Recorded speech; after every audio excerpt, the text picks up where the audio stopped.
Hopefully my YouTube people come back.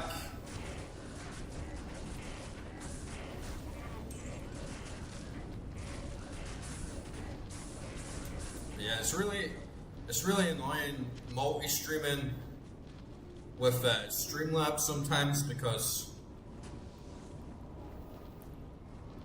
sometimes even though my connection's fine, I just lose a bit of connection from the server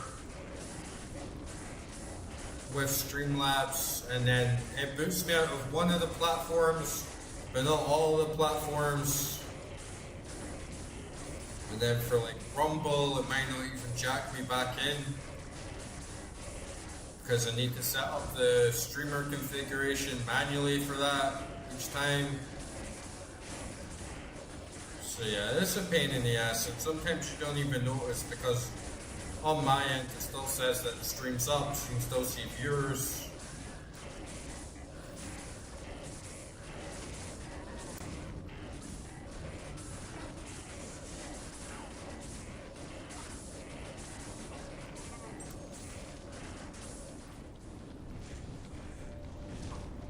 Really annoying, but it is what it is.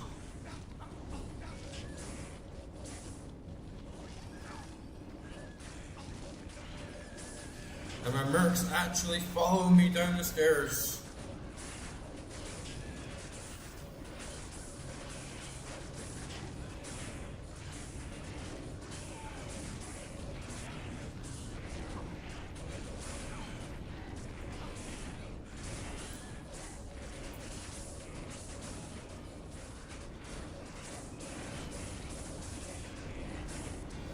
I'm glad that you don't have to actually farm this area for anything good, because it's such a pain in the ass to navigate, man.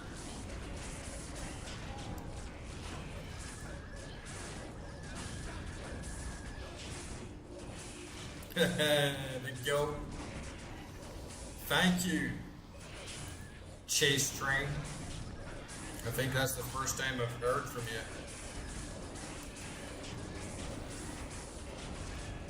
But yeah, we ain't having the best goat moment right now.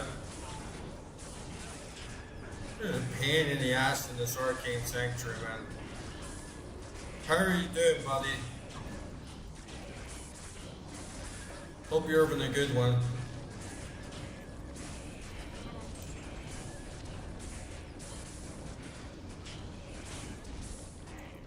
Oh, we're gonna get sandwiched.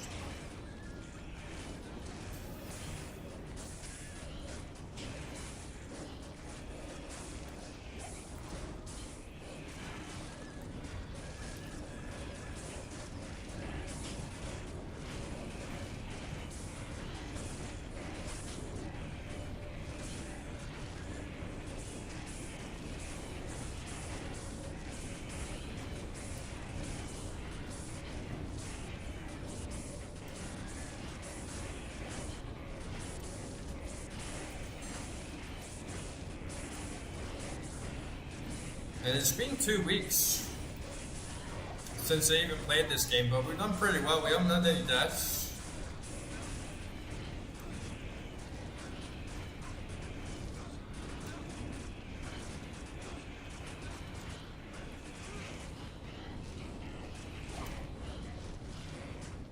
Oh yeah, that was actually like the last time that I played Diablo 2. I don't know if you saw the Diablo 2 stream that I did after it. Man, I was fucking annihilated. I was absolutely annihilated in it. I tried to stream Diablo right after it, and I got like half an hour in and I was like passing out, man. Oh, nice, Howard. I was like so KO. I was like the end of the stream. I'm literally just like this,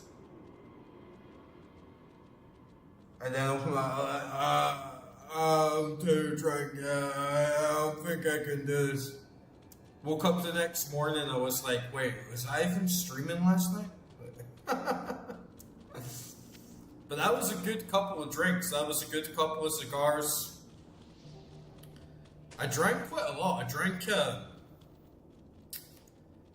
I drank like a liter of 40% triple sec. And I had no idea how much I was actually drinking. But I looked at the bottles the next day and I was like, what? There's like a quarter left of the Grand Marina and a quarter left of the Cointreau. So somehow I've drank like a liter of 40% proof spirits, like straight. And it's not like it's not something I've done before, right? But I had no idea I was that deep.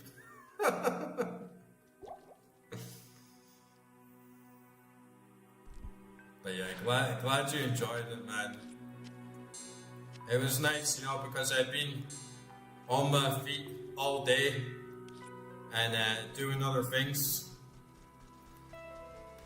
And normally I stream Diablo on the weekends.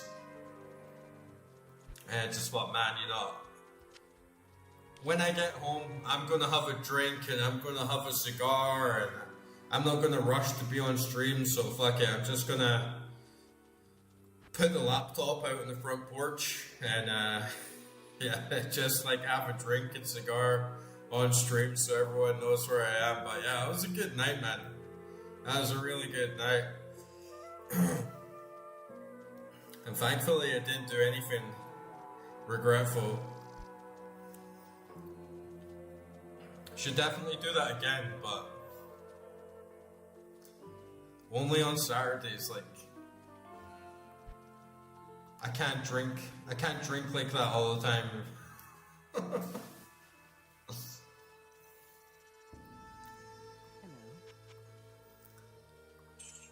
I'm definitely not going to be playing Diablo on Hell when I'm that shit faced and balls deep in Cointreau.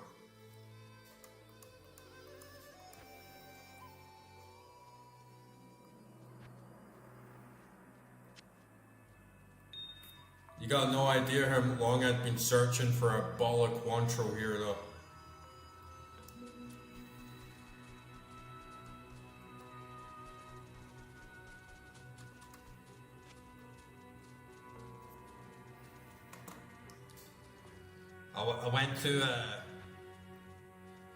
I went to the Ritz-Carlton in Istanbul.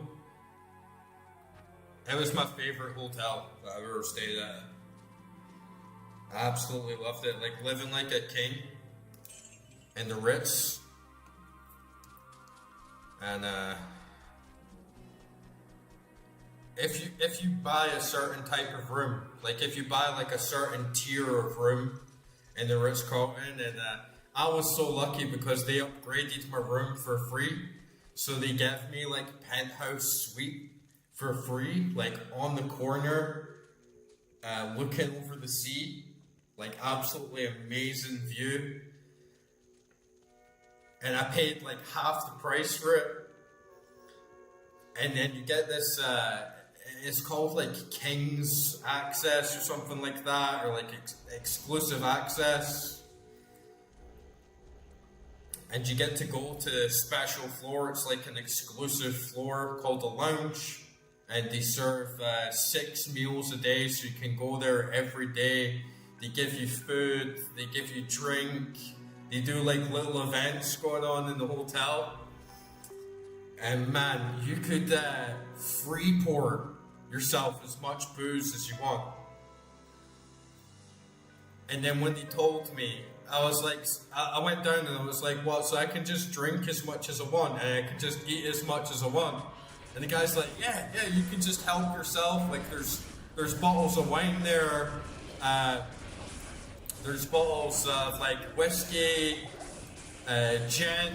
If you want a cocktail, you can make yourself a cocktail, or you can ask one of us and we'll make you one. And they had like really nice like chocolates and like little sandwiches and coffee and tea. And man, I just went like straight for the liquor cabinet. And then I found a bottle of Cointreau, like in the bottom of the liquor cabinet, like sitting out the way, and I was like, well, I can really just like drink as much as I want. I can just like pour as much booze as I want in the glass. And the guy's like, yeah, like you're at the Ritz, like enjoy yourself. I was just like, what? And then fucking big tall glass, like big tall glass like that, like a couple ice cubes in it. Like. The guy's face, man. The guy was like, what? He was like, you know, because rich people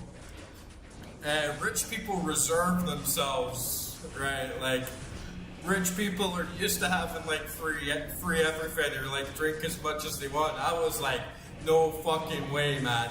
Like free pour as much booze as I want. I had like half a bottle of Cointreau in the one glass. Oh man, I got so fucking drunk. And it was one of the best 3 days of my life, man. Like I really lived up. I had the best weekend ever in the Ritz-Carlton.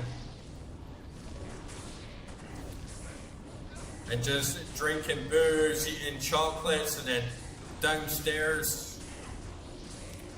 Honestly, you guys should go to the Ritz-Carlton if you're ever looking for a holiday in Istanbul. I highly recommend going to the Ritz,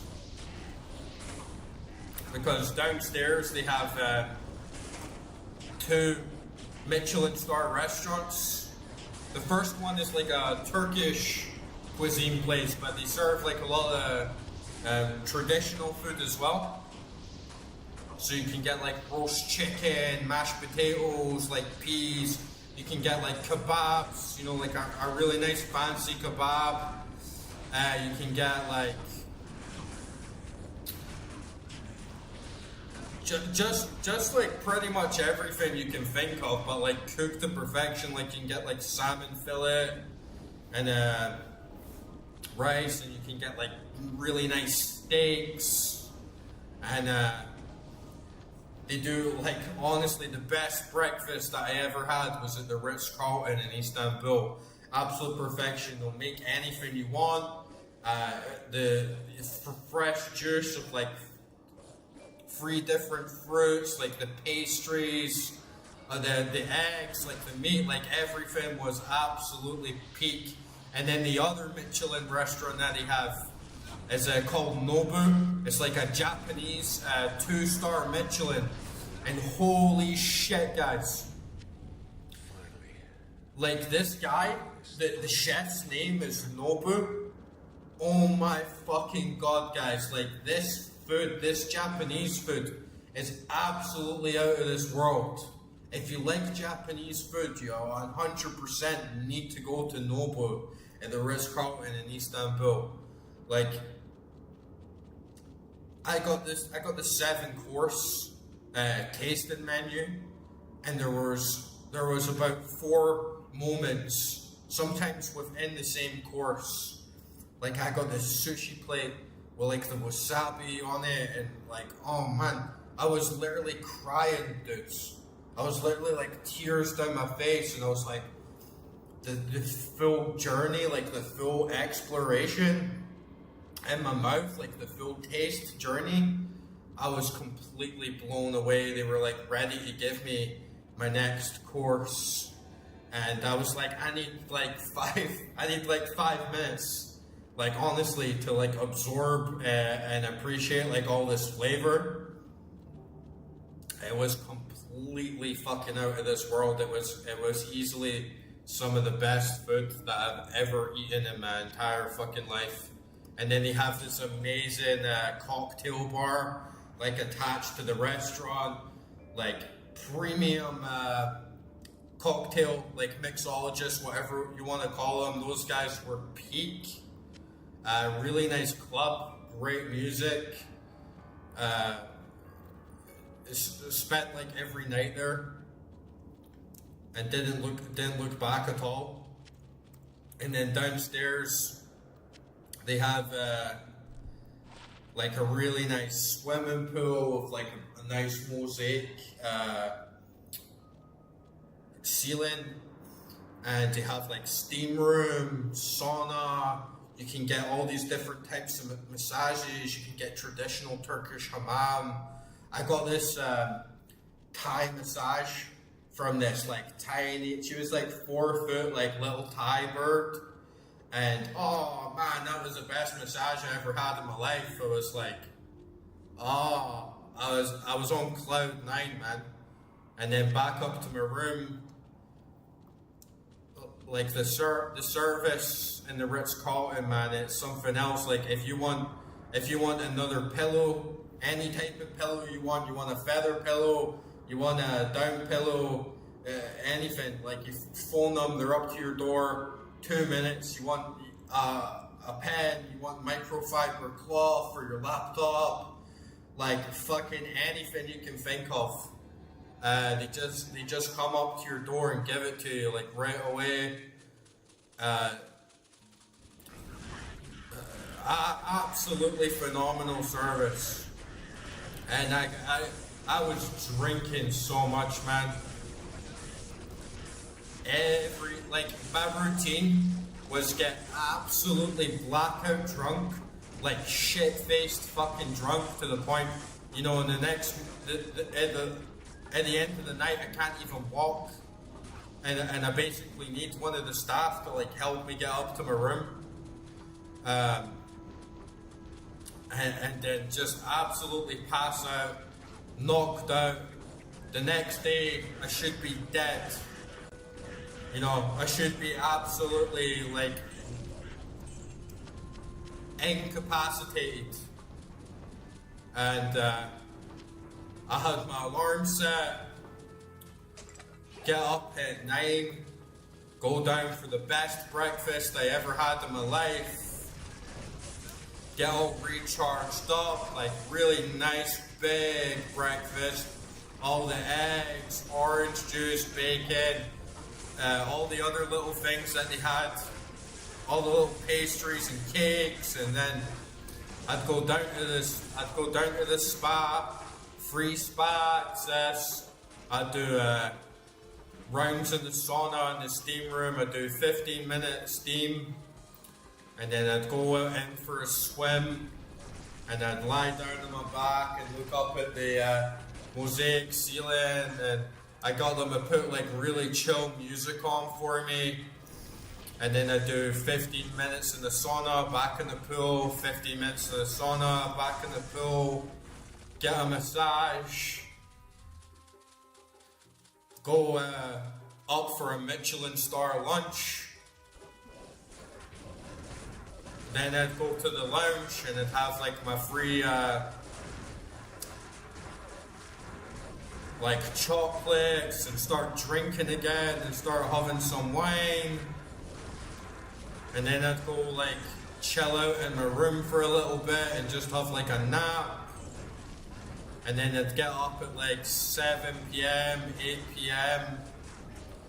And then I'd go down to the Japanese restaurant and the cocktail bar again and start like socializing and drinking like hard, and then back up to the lounge for the little events they were doing. Like they had a like 5-star chef and like chocolatier in some days, and they would give you like take you through Turkish history and like Turkish cuisine and like Turkish expertise, culture. Then back down to the restaurant, meeting new people. Man, everyone thought I was a fucking millionaire. Like, cause I was fucking acting like it, man. Like, and I spent like my whole holiday in the hotel. I only went to the Grand Bazaar for like 3 hours and bought myself like a bunch of like cheap, like fake clothes and stuff like that. And oh man, it was absolutely amazing. It was absolutely amazing. They did me so good. I met one of my new best friends there as well. And yeah, he became like a really close friend. I went to stay at his house for like a month, and we had like the best time ever.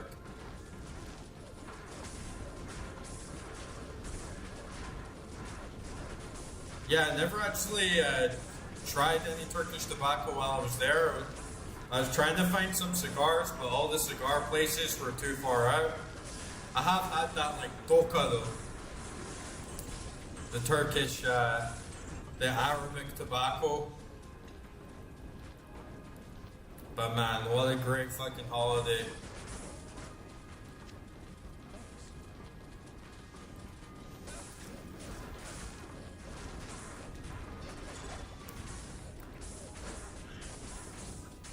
And if, you know what the crazy thing is, right?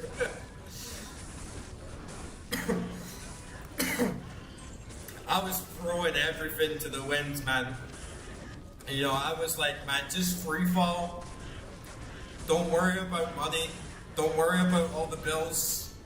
Like, this is your time for yourself. Like, enjoy yourself. You know, you're fairly free. You've been through a lot of shit. Like, you gotta be good to yourself, right? Like, you gotta have a really nice time. So, like, don't worry about the money. Don't worry about anything else. Like, we're all good. And then the last day came when I went to check out, right? And I was meant to like pay my bill, like everything else that I was still due, because every time I went to the restaurant, I was like, just put it on my room, just put it on my room, all the drinks, all the massages, and they gave me the bill, and I was like, oh shit, like that is a lot of lira, that is quite a lot, and no shit. Right? On the exact same day, the Turkish lira crashed like fuck to the pound. And all my money was in pounds. And the Turkish lira crashed like so hard, man, against the pound. And I got everything for like 75% off. I was like, no fucking way, man. No fucking way. I was saying to the receptionist and shit, I was like, do you have any idea how much money I just spent? Nah, I just saved. Because the lira just like crashed to the pound. I was like, no way, man. Oh, wow. That was so fucking lucky. Because even when they passed me the bill, they were like, yeah, this is the bill. You know, quite a lot. It's probably like fucking 4 months salary to them. And yeah, I just paid it like no fucking problem. Walked out of there like a fucking god, man. I was like, I'll always remember that 3 days in the Ritz, man. I'll always remember that. Yeah, what it was, Corey, is like my connection like tanked to Streamlabs, and it kept the stream up on Kick and Twitch and Rumble, but it disconnected it from YouTube for some reason, and I never even noticed until I refreshed my YouTube page. So it's a pain in the ass. Sorry about that. There's nothing I could really do. If I noticed that it happened earlier, then I would have restarted it.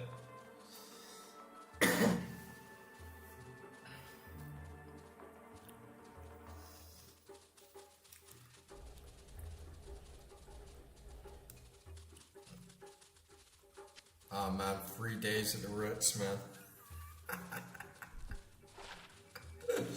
Oh man. You ever seen that film, The Scent of a Woman, with like Al Pacino? I was living my life like that, man.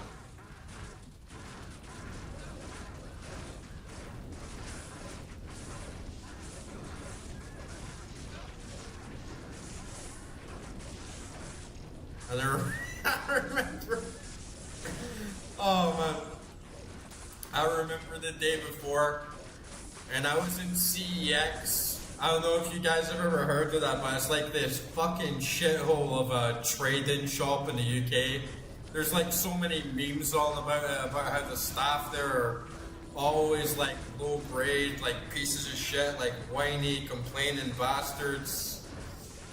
And yeah, I had this like really greasy, like pimples all over his face, like long, greasy fucking hair, like weep with like a black, pink baseball cap on. I was like, can you believe that, man? Like, he was like 28 years old and he's got a black, pink baseball cap on. It's like fucking cringe lord, man. And this other guy, they were so rude to me.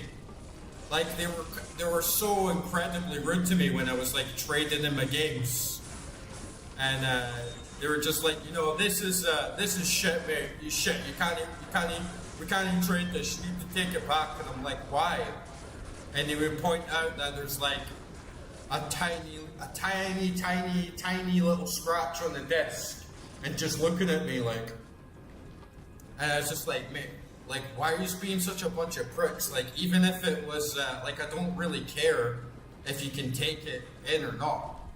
But, why are you being so rude? You know, why are you being so, like, disrespectful and, like, stuck up? And he literally told me, oh, well, if you don't like it, then you can fuck off. I was just like, what?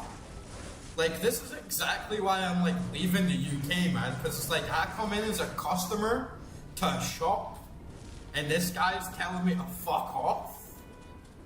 Oh, man, I was so angry. I wanted to hit the cunt, you know? And, I told him, I was like, you know, this is exactly why, like, the UK is shit. You know, it's because of people like you, and you can't even just come in and get something done right without people just being like moany and like disrespectful. And I was like, yeah, this is why I'm leaving the UK. And he was just like, all right, sound mate, have fun, enjoy it, like being a total stuck-up prick. And I remember being in the Ritz-Carlton the next, like, you know, like the day after, like shit-faced drunk, Freeport, like all the exclusive access, and lying on my back, like looking up at that like mosaic ceiling, and after getting in the sauna and in the pool, and I'm just like so relaxed and happy, man. And then I just remembered that fucking asshole who's just like shrugging off, like, yeah, have fun, mate, fuck off. And it's just like, yeah. I'm having a lot more fucking fun than a bunch of fucking weasels in CEX in the UK on minimum wage, fucking moaning at people for over fucking nothing, man. I was like, sad pricks. Sad fucking pricks, man.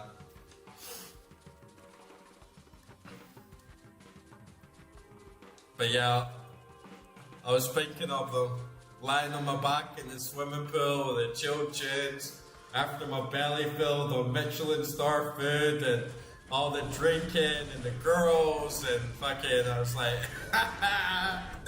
fuck the UK, fuck the UK.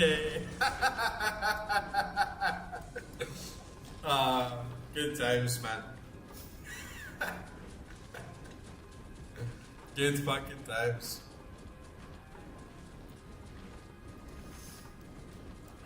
Yeah, the staff's alright. I'm saving all the set items anyway, but it's just having no space, dude.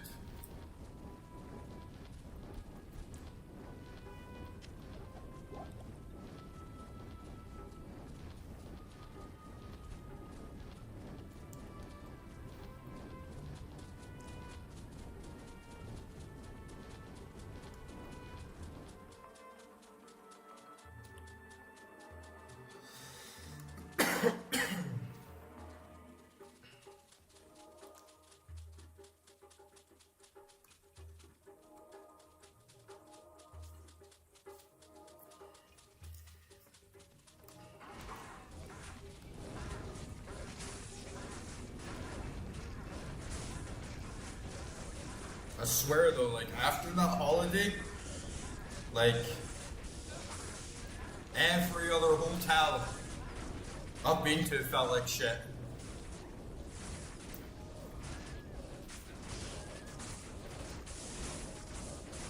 Some places make you feel like a king.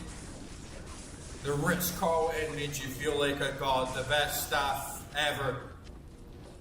The service was impeccable. Everything was done to a fucking particle of perfection, man.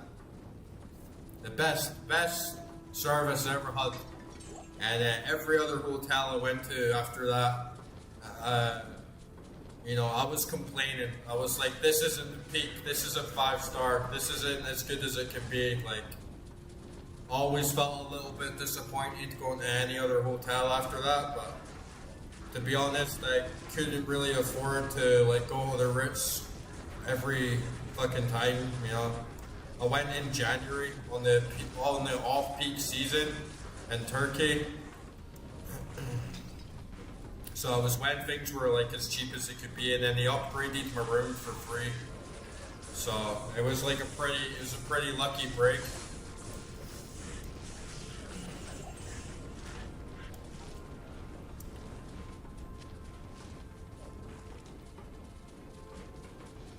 Okay. Can you get green ammies? I've never seen a green ammy or a green ring.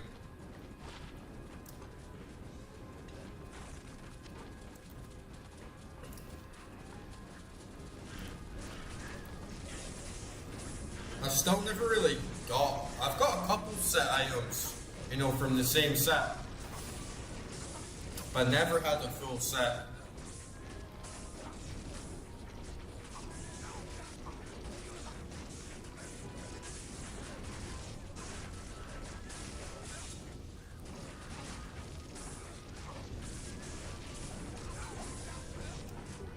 No, so definitely be on the lookout for that. Man, better stop reminiscing.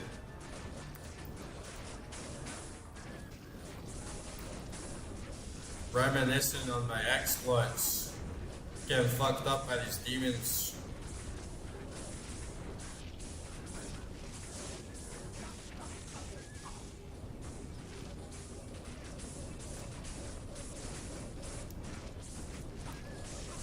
I never knew that either. But sometimes all this re-rolling shit seems like more hassle than it's worth. You have to start hoarding all these other items. Man, I must have walked past the entrance as well, but I didn't see the symbol. Someone was telling me on hell difficulty is different. Trying to find Duriel's tomb.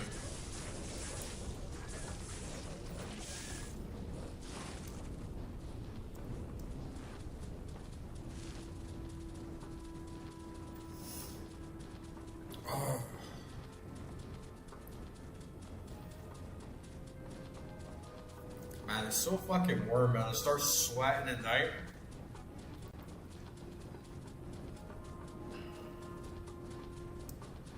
And I bought this fan and it was a piece of shit, man. Like, I got a fan and it was like really noisy. And it like smelled like burnt plastic after a while, and I got bad vibes off it, so I just stopped using it.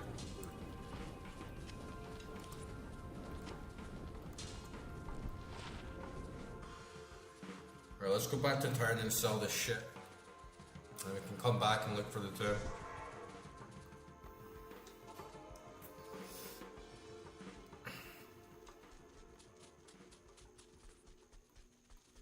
You must move quickly. I hope that... Blessings to you.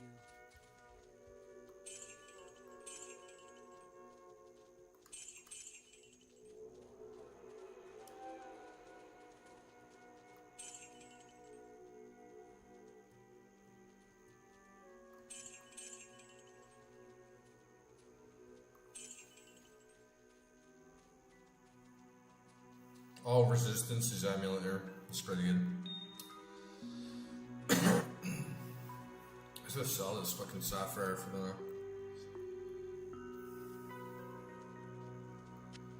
I'll sell this. keep a hold of this. Even though I think I'm like at max capacity now in the stash, I can still get this in. That's a shame that honor mace was an ethereal. Like, I totally did not realize that, man.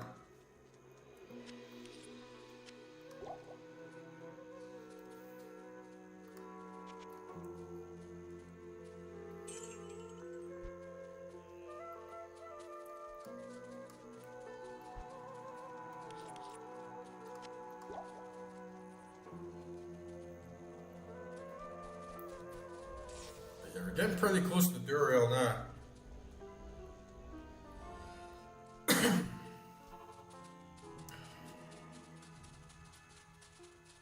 Alright, let's see.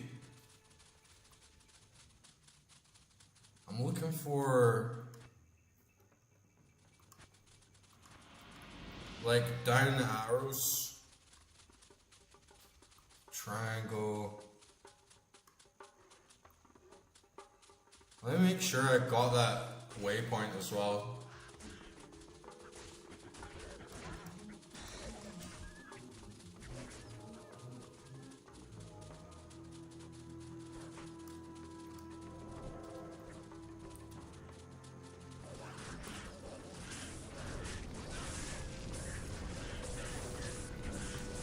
Yeah, I didn't see it. Like, I feel like I looked at them all. I didn't see it.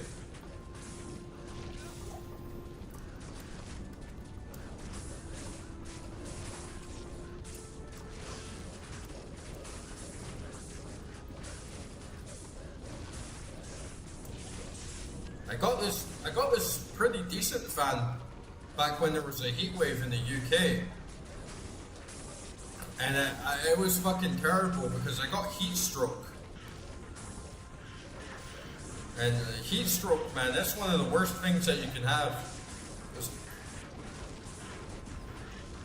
It was during COVID, and one of my friends said, I think you got heat stroke and COVID at the same time. Oh man, and I wouldn't even be surprised if it was true because it felt like that bad, you know. But yeah, I couldn't move. I couldn't walk like at all. And I got this fan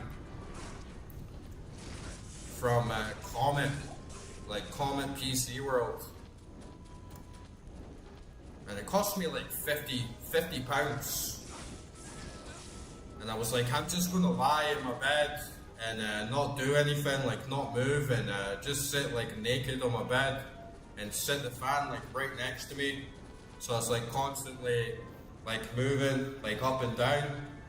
And it was the first bit of like relief that I had from the heat, you know, because you don't have air conditioning or anything in the UK.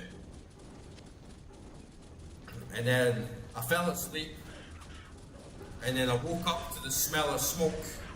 And then I look next to my bed and the fucking fan is on fire. Like it was literally up in flames. And I'm so sore. And I'm so like tired and exhausted I can like hardly move, man. And I'm like freaking the fuck out because I don't know what to do. Because it's like an electrical fire from the fan, so like I can't put water on it or anything, right?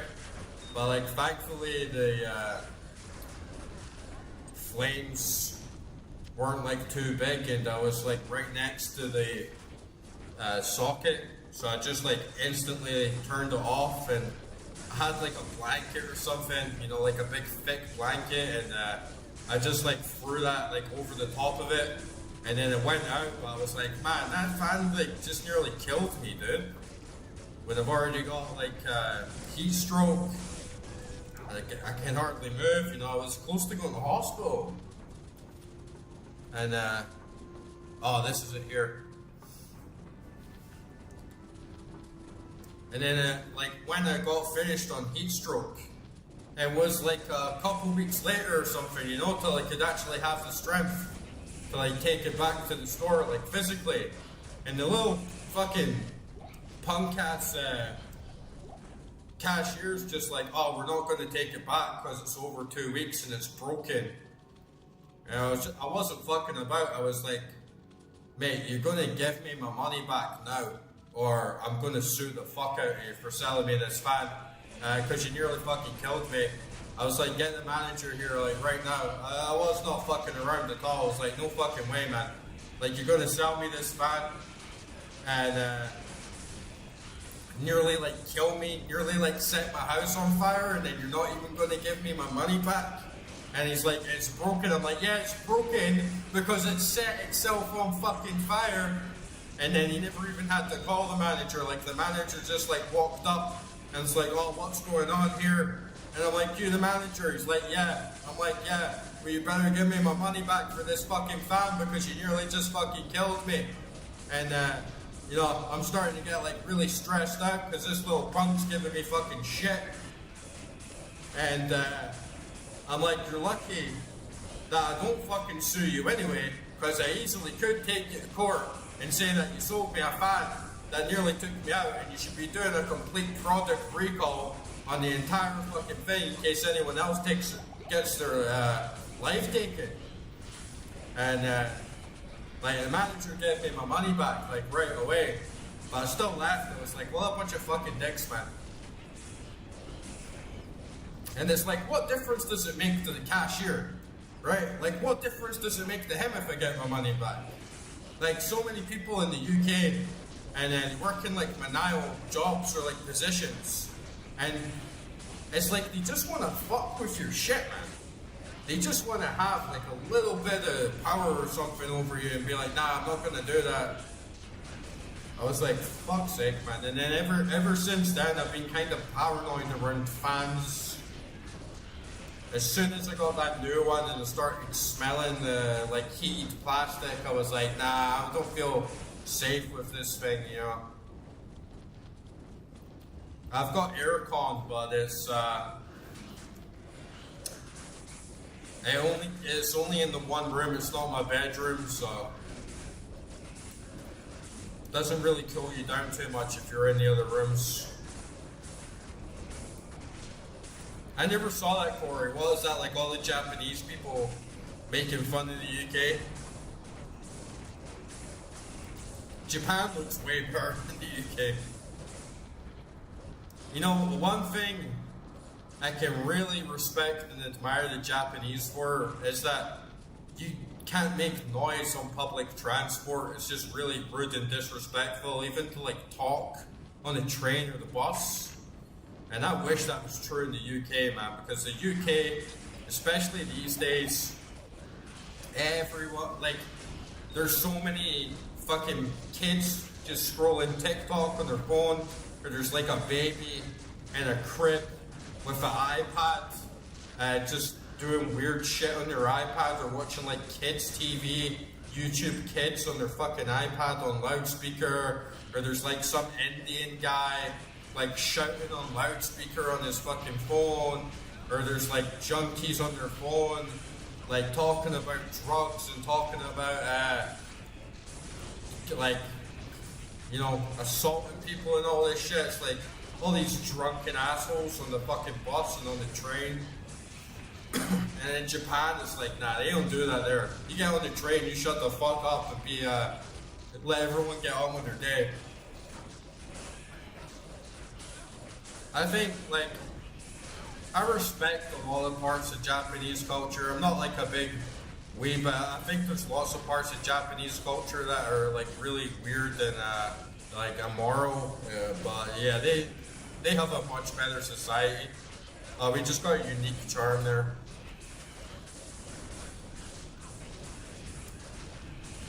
I hope I get a good roll, because I've had, like, such shit rolls on charms.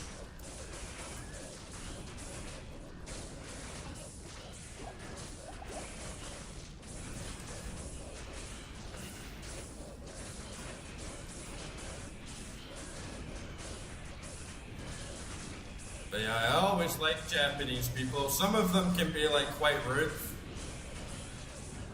And they're quite racist people. Like, I've had a lot of experiences with Japanese people, and they just think that they're the best, and everyone else just doesn't get it, or You know, they look down on you a lot behind the smile. But in general, like I found the Japanese people like really nice and really respectable.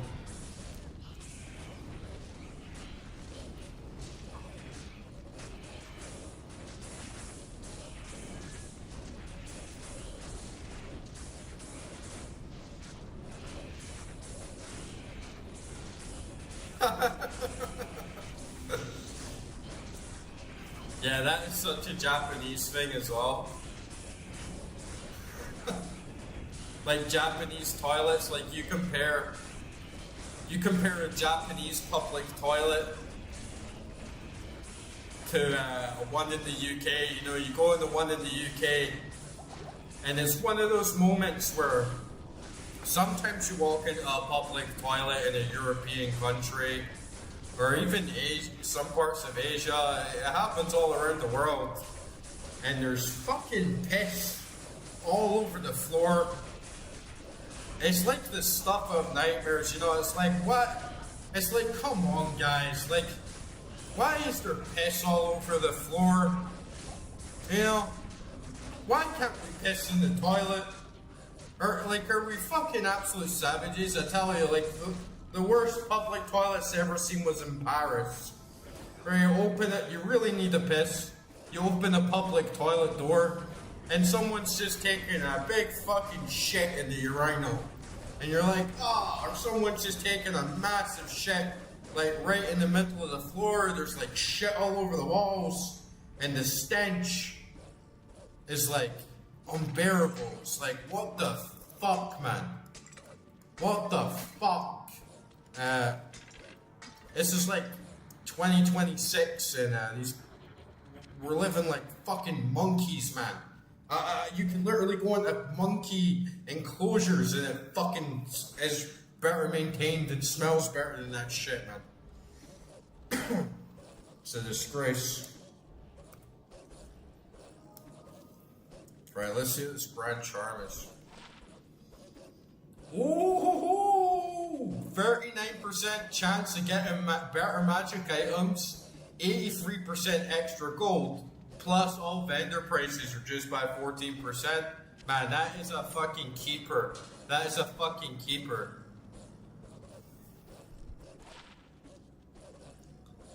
Oh, that is a good charm. I'm definitely keeping that.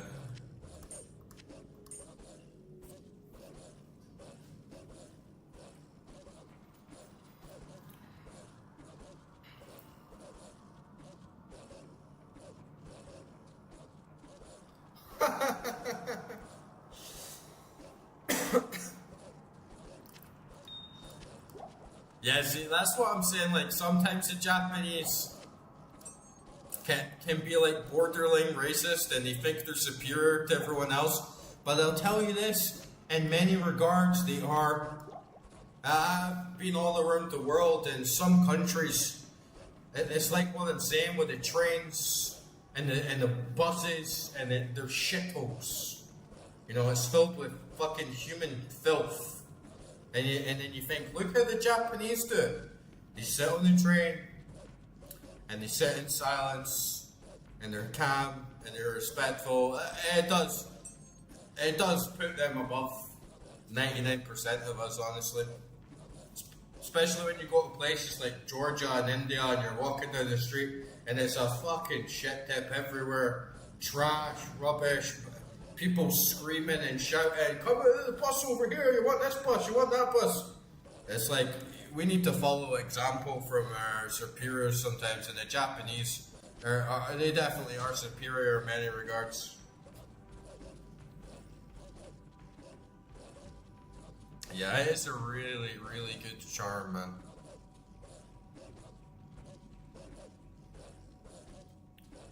%39% extra chance of magic items, plus all the extra gold I'm gonna get. I mean, vendor price is not really too fussed about that overall,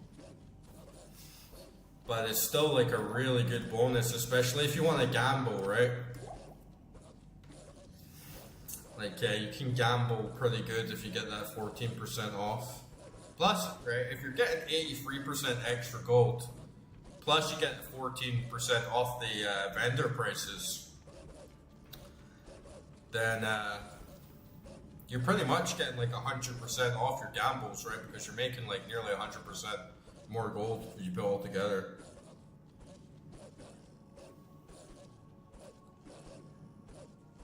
Yeah, exactly. For gambling, for sure.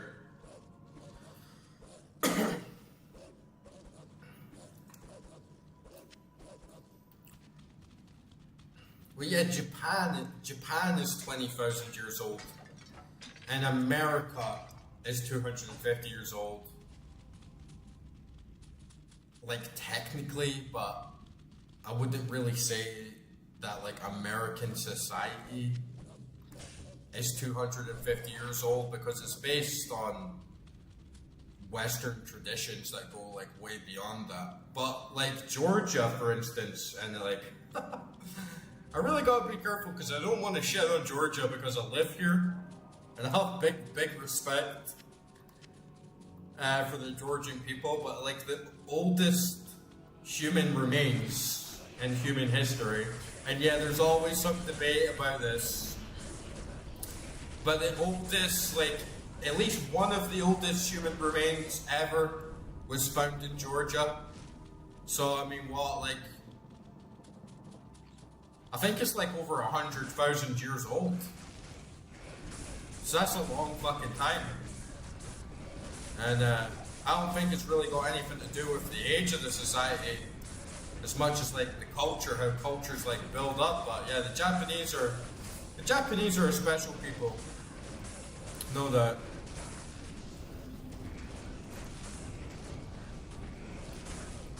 A bow?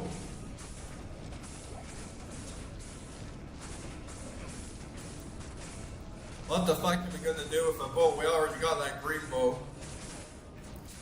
Green bow. We already got that green bow.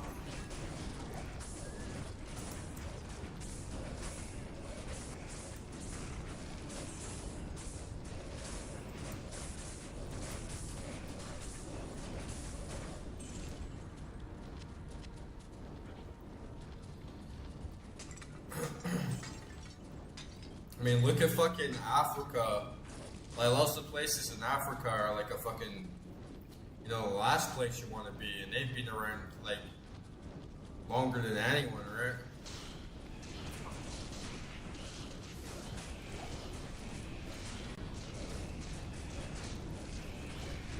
But then at the same time, they had like ancient Egypt. I don't know if exactly somewhere I'd want to be. You know, when I think of, oh, if I could go back in time, ancient Egypt's not really up on that list, but you can't deny, like, they had a good run, right? They had a pretty good run.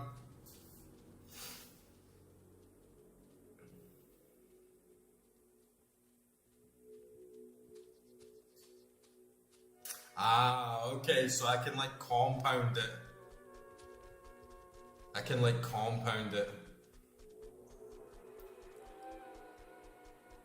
Yes, citizen.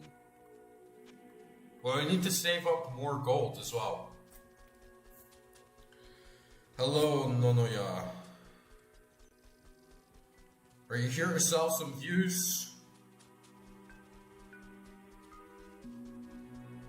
Oh! You have no idea how happy I am for a random Twitch chatter to pop in. And you're not trying to sell me bot views. Much respect. Thank you very, very much. And yeah, actually Project Diablo 2, I want to try it like so much. I really want to play this. I really want to play Legacy mode until I get to the end of this run on Hell, and then I'm considering jumping into Project Diablo 2 because I love all the additions it makes, like the enhanced stash, the reworking of skills, like the extra content. Everything looks really, really cool in Project Diablo. And yeah, I do think I'm gonna give it. I'm definitely gonna give it a shot. Maybe once I finish this run, it will become like my main Diablo squeeze.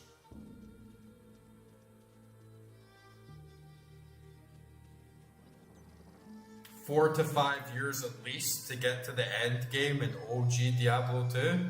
Really? Like, what would you consider the end game? Like getting an Enigma and doing like the Ubers? You'd consider that the end game or what?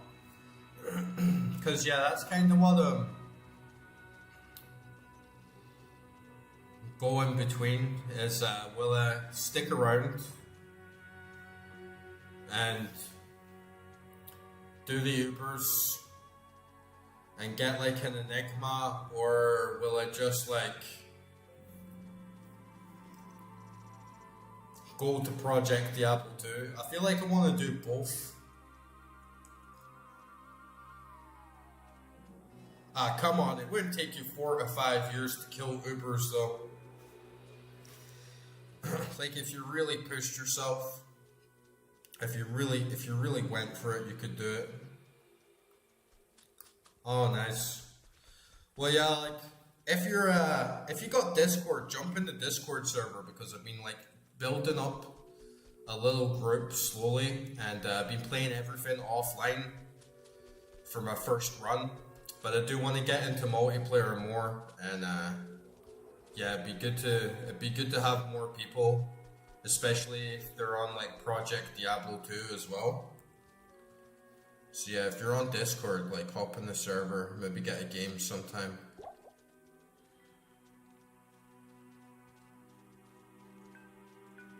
Yeah, I've got terror zones, there's a whole bunch of shit. Alright, let me rearrange this stash so all my charms are in the right place and I get my little OCD. I need to put this army in. I'm feeling like 19 resistances isn't even that good. I mean, it's a good low level army, but the amount of other stuff you can get on like rune words, it's not like out of this world, you know. And my stash is like filled up with shit.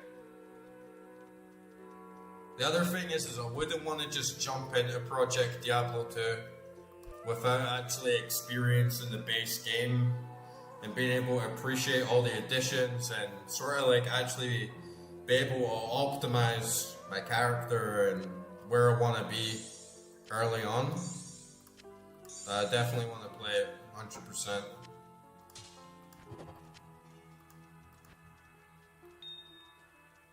Two perfect armies.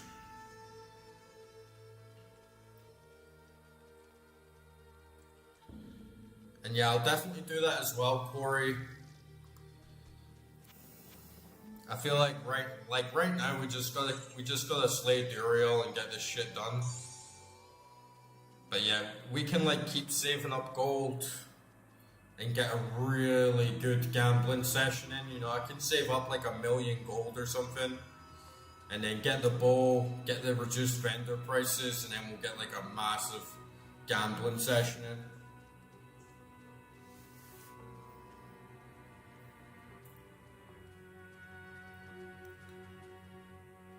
Government project. Oh, well, I'll tell you what, like, one of the things that appeals to me a lot of Project Diablo 2 is it isn't fucking shitty Blizzard and the resurrected graphics, because I can't stand those resurrected graphics, man. I'm a classic guy. I'm a legacy guy. I gotta have those juicy legacy graphics. I want to see them upscaled and widescreen like that. That is gonna be my shit.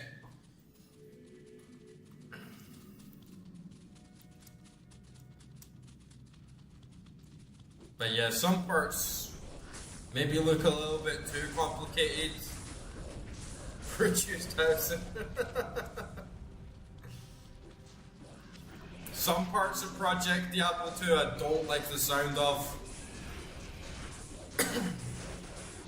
because it looks way more grindy, like having to re-roll like corrupted amulets and shit, and it just makes it feel like this could end up taking up like so much time. I can appreciate that the ability to re-roll and having the augmented items means that items overall can just be way more powerful and way more interesting, but I don't want to like be grinding, doing roll after roll after roll and basically gambling on my drops constantly.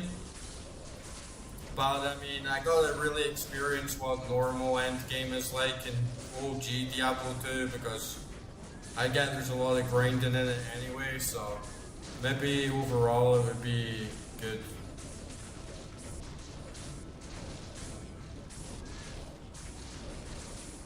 Yeah, no, like I'm in Resurrected right now. I'm playing Resurrected right now, but I was just playing Legacy.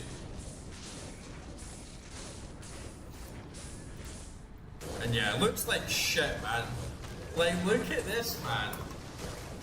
Honestly, like, when I first started seeing it, I was like, oh, that's okay. And then people said, oh, I really like the Legacy graphics. I was like, man, each to their own. But honestly, the more I look at it, the more I'm just like, ugh. Oh, man, they're fucking horrible. They're literally like the worst graphics I've ever seen in an ARPG. Just absolutely fucking disgusting, man.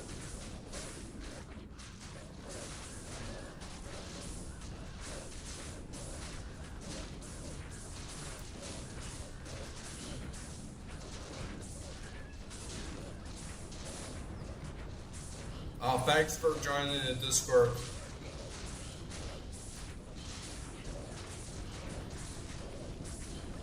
I'll definitely get a game with some of you soon. I mean, I've been playing this for like a couple months now, so I'm still like a noob, but I wanted to play OG offline and get the real like classic experience and experience the game how it was meant to be played, if that makes sense. And not get to, because you know some people in the chat were like, oh, you should come online and we'll give you this and we'll give you all that, and I'm like, I don't want people to give me items, I want to go for the game like a purist. But then once I'm done with that, like, I definitely want to try it. Oh, these fucking Bermuda Fire guys, man.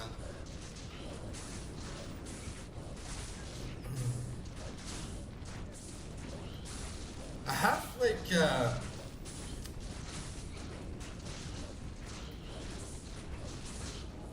I have like 3 months of Game Pass for free that I haven't claimed yet, and I can get Diablo 4 on that. So if I want to try Diablo 4, I can play it on there.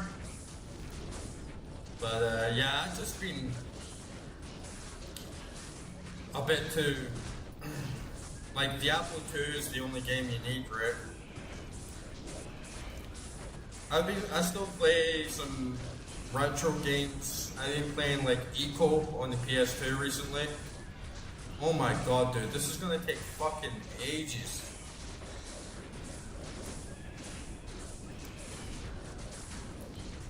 But recently I've been working all, I haven't had the most time for games. So the weekend right now is kind of like my game time.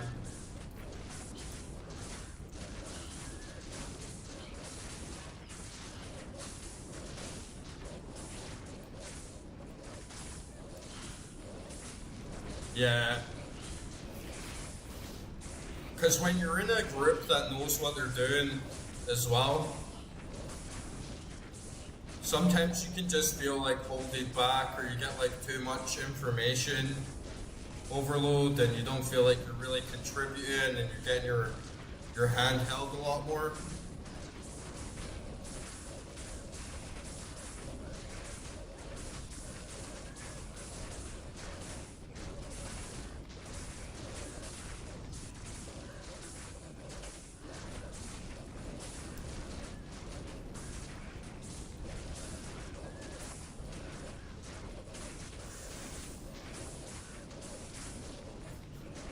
I need stackable items though. I need stackable items. I need a big stash. And I don't need resurrected graphics.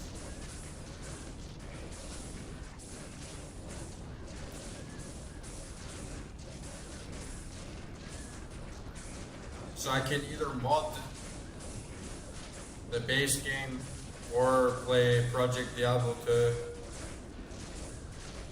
I'll play both, right? It's just like playing both is like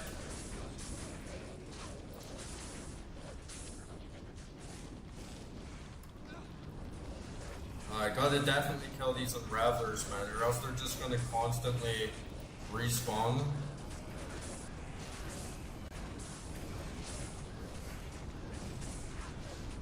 Yeah, if you're playing Project Diablo 2 and normal Diablo 2 at the same time, I feel like you can't really be done.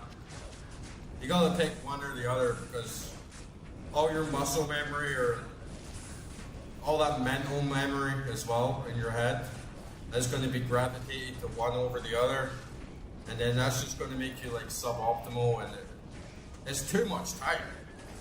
You can't play like two 100,000-hour RPGs at once. You know? You just gotta pick one to focus on for a little bit.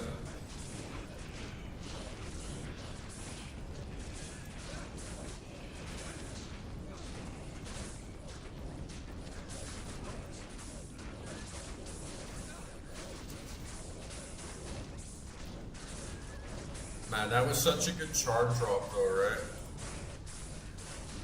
Yeah, that's what I feel as well.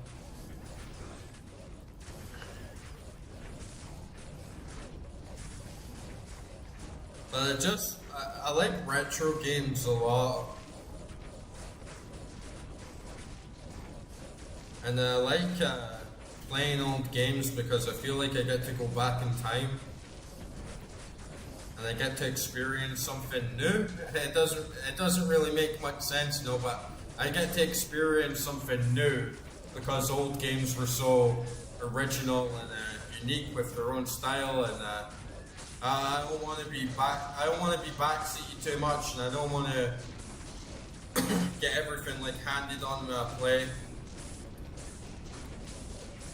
Like to actually appreciate the game and be on the same wavelength with the rest of the community, the people that played it for so long and figured everything out as they went along and struggled on certain bosses. You know, I had a friend that I got into Dark Souls, and then he ended up doing like all of Dark Souls on co-op, you know, with a lot of help. And to me, it was like, man, we're not even playing the same game anymore because you know, you're getting to these really hard bosses, and people just drop you items and like kill the boss for you, and it's like, yeah, we're not playing the same game because, like, for me, this part of the game was a whole separate experience, whilst for you, it was more just like grinding with your friends and looking up online the best builds and how you do this and how you do that. It's like you took away like the best part of the game, or you took away like the core of what makes certain parts of the game impactful and a meaningful experience, if that makes sense. Not that there's anything wrong with it. If you want to play the game like that, you play the game like however you want. But I just like to play it the other way.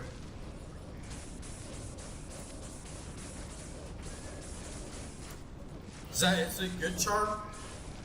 Like, I know it's a good charm. But is that like peak charm?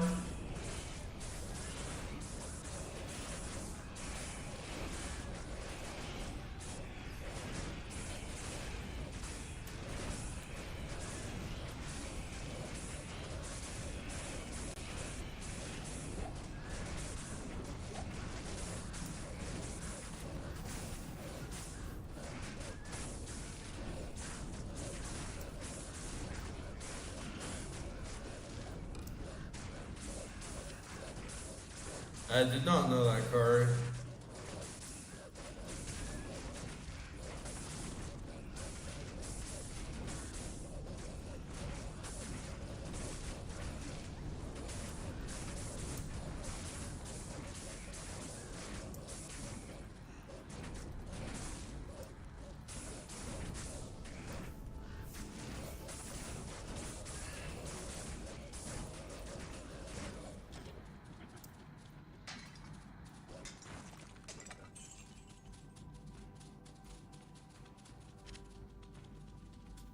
Getting big gold now.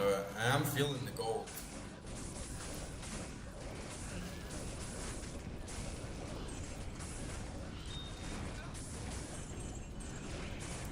Got Duriel coming up real soon.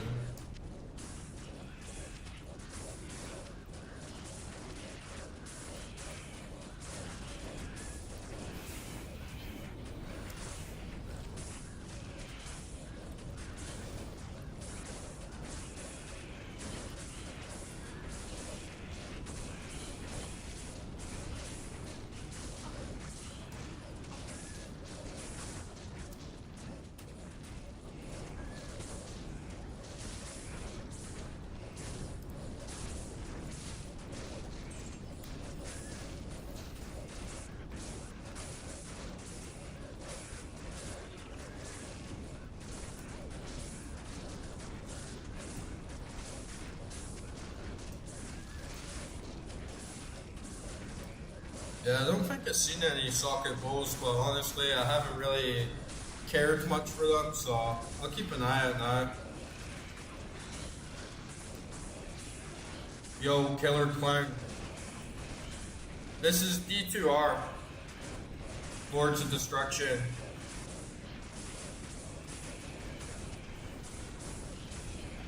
But I always just play on legacy graphics.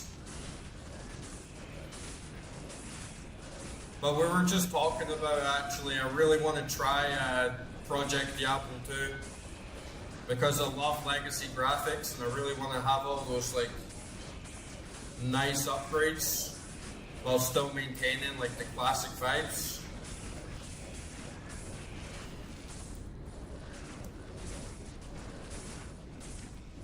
Yeah, I'm definitely going to try Project Diablo 2.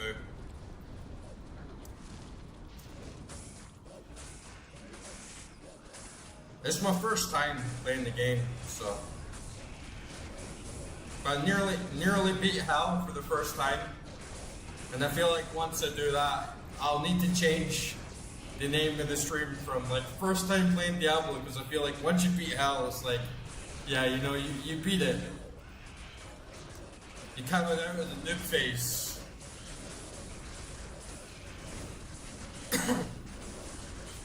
Yeah, I definitely want to try it. It looks really, really appealing to me. But then I'm stuck between a rock and a hard place because, you know, you could play Diablo 2 for the rest of your life. I could grind to get Enigma and do all the Ubers, and that's going to take a long time. Or I could just go to Diablo 2 and Project Diablo 2 and start like playing that and getting even deeper.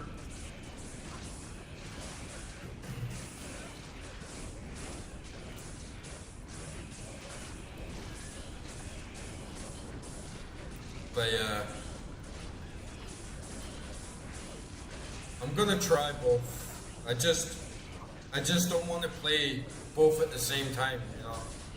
And maybe I'll be better just sticking with Diablo 2 for a while and actually getting into Ubers and breaking up other characters, and then maybe I can think about getting stuck in it. But the main thing is the fucking stash, man. Like the stash in the OG version is a nightmare. I need a bigger stash.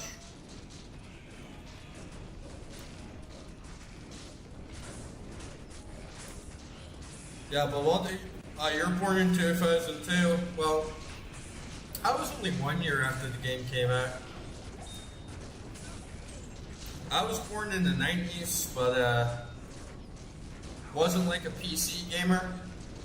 I didn't even know what Diablo 2 was until maybe like 2008, 2009, and I still didn't play it. I slept on this game for a really long time, but I'm so glad that I started getting into it now. And it really does go to show that how good a game it really is, that it's over 20 years later and someone can still pick it up for the first time and feel like this is one of the greatest games of all time. It's especially for someone that's played a lot of ARPGs, and then coming to the OG ARPG, I'm like, nah, this one is where it's at. This is the one I like the most by far of all the ones I played. But like, what do you guys think about Project Diablo 2 in terms of like the time sink? Because one thing that puts me off it is hearing about like grinding and re-rolling like corrupted items and stuff. And I just don't want to be, oh shit. I just don't want to be grinding, getting these re-rolls constantly. I like how OG Diablo 2 is kind of streamlined in a lot of ways.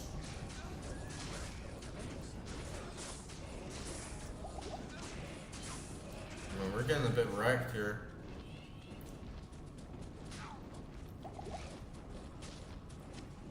Oh, fucking merc. Oops.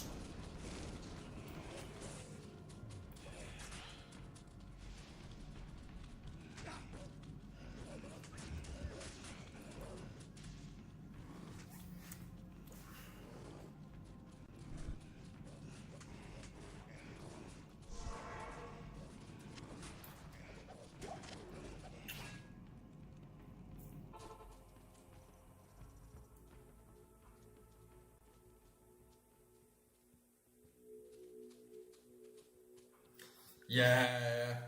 What? Wait, what? You have to pay for this. You have to pay for the stash. What? Man, that's why I can't stand modern gaming, man. This is what I'm saying. Like, I'm a retro gamer. I like legacy graphics. I like the old school vibes. I like experience old games, and I don't like having to pay for stuff that should just be there. I mean, Project Diablo 2 is free anyway, right? But yeah, no way am I paying for the stash, man. No way. I can't believe that, man. I have no idea. Honestly, like everyone else that was like, oh, you can get the stash in Warlock and didn't mention you have to pay for it. What the fuck, guys? Like, why are you giving them microtransactions when you just play the OG, install a mod, or play Project Diablo 2? Gaming doesn't need that, man.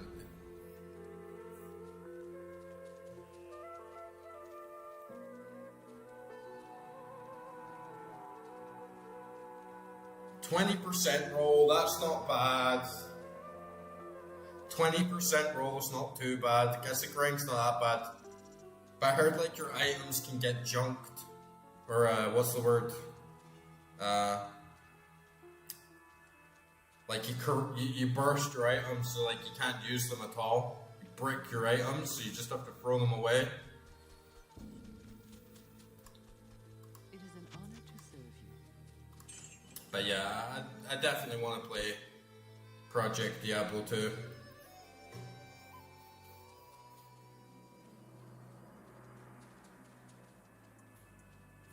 And yeah, that's the thing, is like Project Diablo 2 is completely free, and there's no doubt that they put way more effort into the game, right? They put way more time into developing it, like preserving the actual legacy of it, so I have like big respect for people that do that, and they didn't do it for a payroll, they just did it out of their passion.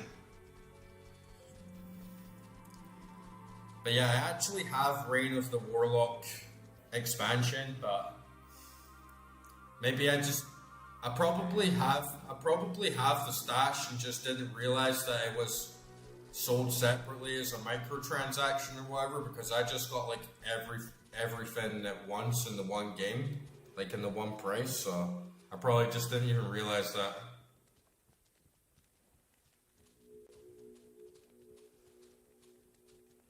Yeah. So it's like $10. I'm actually going to be playing Diablo 1 for the first time when I finish this run on stream. Like once I finish Hell with my Druid, I'm gonna do first time playing Diablo 1 ever. Just for the lore and just to experience it, because I feel like I'm missing a lot of gaps in the lore and the story, and I just really like to go back to the start and see how it all began. But I'm not gonna be like committing the same amount of time to it. You know, I'm gonna be completing it once and then moving on to either Project Diablo 2 or coming back to D2R. So we'll see how it goes. Yeah, I've heard Diablo 1 is hard. I do like a challenge, but a lot of people have said it's really, really hard.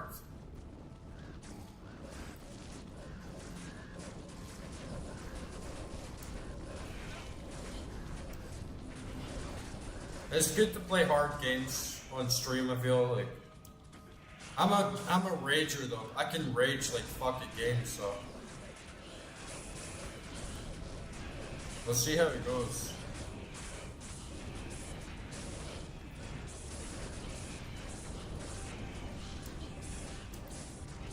And it looks very different as well.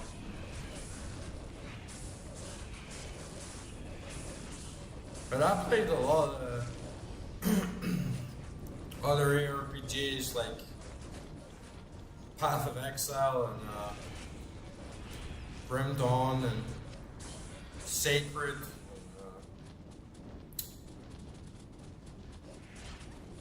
Quite a bunch. But Diablo 2, for some reason, just it feels right.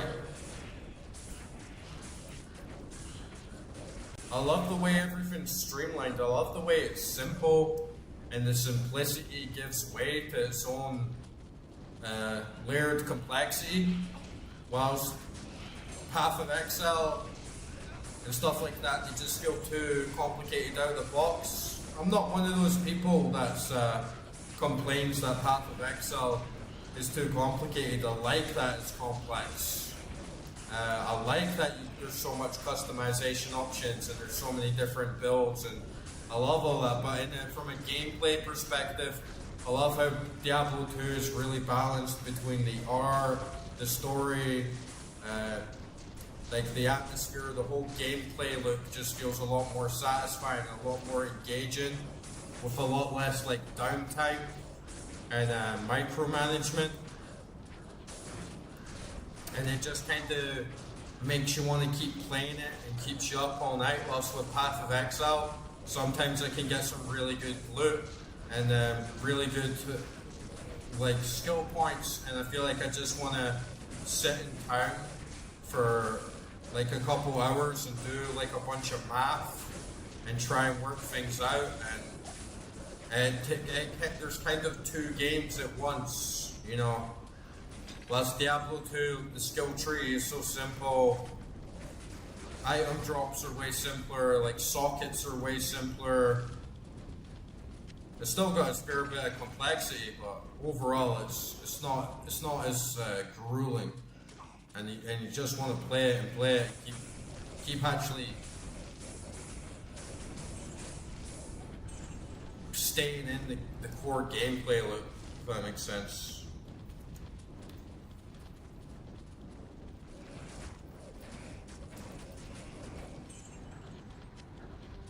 Man, I really, like, that stuff pisses me off as well, and there were so many people that came in the chat when I first started playing it, and they'd be like, why are you playing on legacy graphics? Just like, you know, bewildered. And a lot of them was like their first time playing the game, and they just went like right on the resurrected graphics. I love old graphics, man.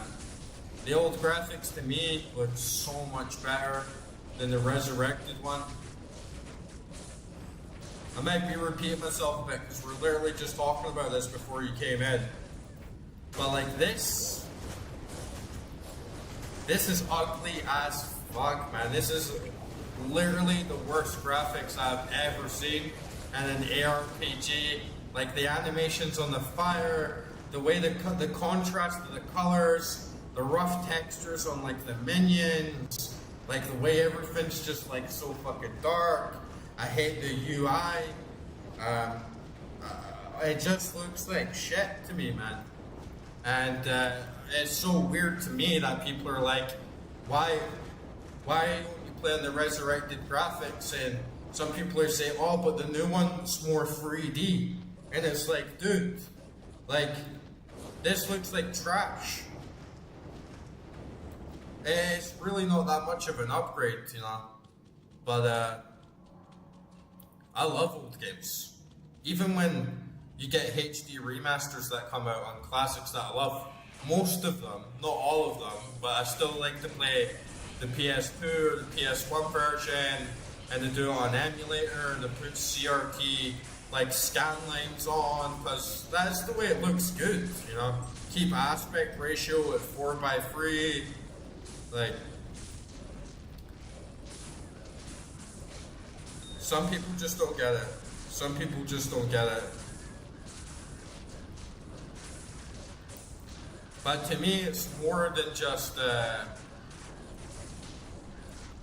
like, this is an art. This is an art form. This was the tools that they had at the time. There's a history to this. There's a level of like self-expression to this that can't be replicated. It's not a matter of just upscaling everything and changing all the textures. Like, this is a work of art. Like, you don't look at the Mona Lisa and say, oh, it'd be better if it was like a bit brighter, or if the Mona Lisa was in a higher resolution or something, you know. It just is what it is.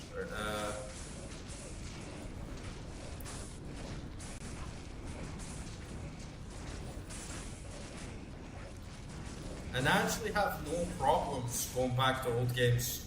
Like, I never played Diablo 2 until a couple months ago. I had no issue with the older style, but I've never had a real issue with that. I love old games. I love pixels. I love old games on like the Sega, PS1. I love low polygon shit. Games were better back then, man, right? Like,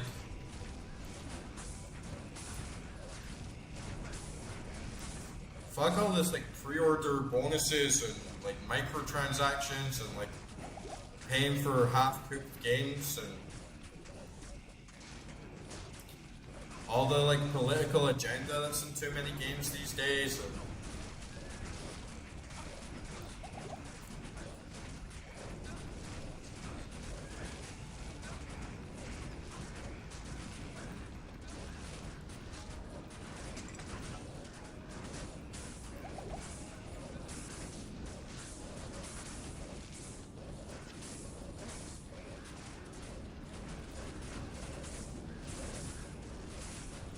yeah, exactly. That's my exact thoughts, man. Like, I would like to play Reign of the Warlock. And, you know, I probably will. At some point, I'll play a role like a Warlock class to see what they're like. But yeah, that's the main thing that, like, puts me off it. And it was part of the reason that I even got Diablo 2 Resurrected. The first thing that I looked up was, you know, can I still play with the old school graphics? And the good thing about Diablo 2 Resurrected is you can switch them around. You can go back and forth in the blink of an eye with a push of a button. So that's really good. You can play it the way you want. But yeah, they haven't integrated the Warlock spells and everything, so.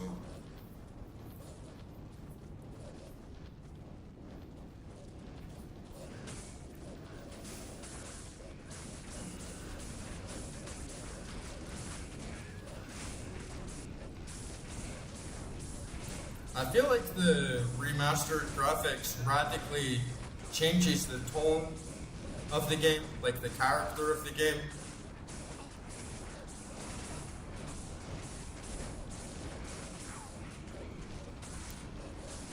I take the... Oh man, there's an unwrap. You gotta forgive me if I start sucking hard at this game while I'm trying to talk, because I can get like a little bit distracted, you know.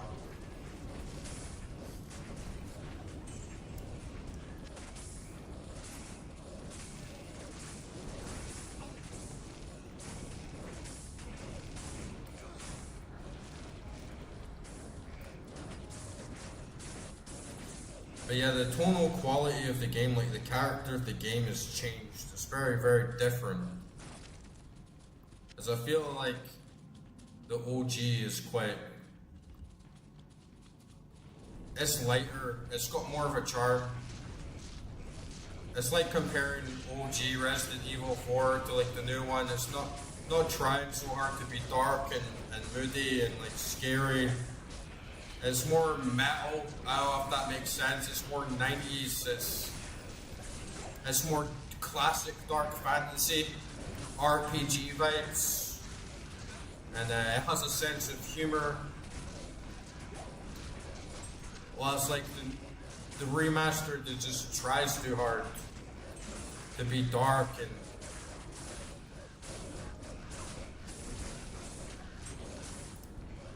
yeah, I just like suck at it sometimes because, you know, if I'm trying to hold the conversation and look at the chat, sometimes I get distracted and my build really depends a lot on keeping my summons active and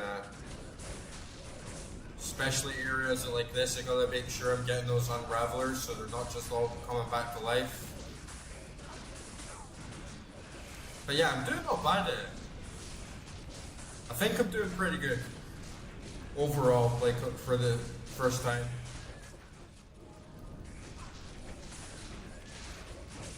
And yeah, I'm playing offline. Just wanted to play everything solo and offline my first run.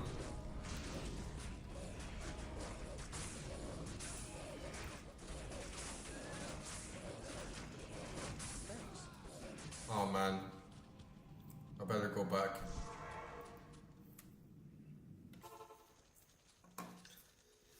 Which I guess isn't like necessarily the way the game was meant to be played, but you know, 2001, I feel like most people probably did play it offline anyway because you know, internet connection sucked back then on like dial-up. So even if you had the internet, I feel like offline play was a lot more common.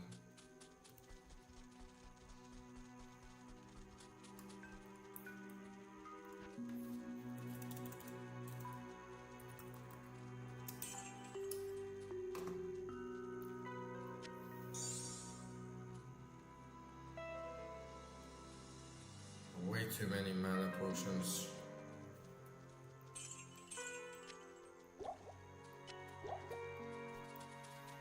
I might need them soon as well. Because I'm pretty much just planning on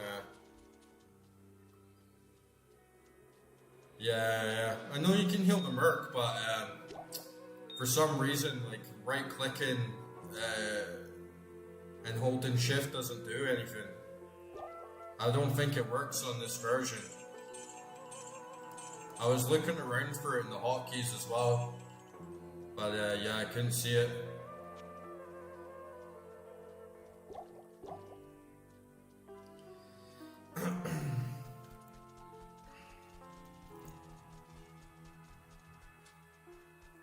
But yeah, on Duriel, you know, a lot of people really doubted my summon build on the druid, and that was another thing that I did throughout this game. Is I don't like playing a game and like there's people that I met that played this game and they got into it like the same amount of time as me, like maybe 3-4 months ago, and then the first thing they did is they looked up online, they looked up speed runs, they looked up the best builds, they looked up all the meta, they looked up, you know, everything, and then they're just zooming through the game and playing on a completely different wavelength to me, and I prefer to just drop myself in the game and slowly figure things out and just go in blind. Don't pick druid because I heard it was a good class, just sort of rolled the dice and was like, oh, I like the look of him, oh, I'll try this, I'll try that. And a lot of people, like they said, that this build isn't going to work, but it's actually been really, really strong in a lot of areas. Some places it's very weak and it's generally very slow compared to a lot of other builds, but it's actually quite a strong build. It's quite a safe build.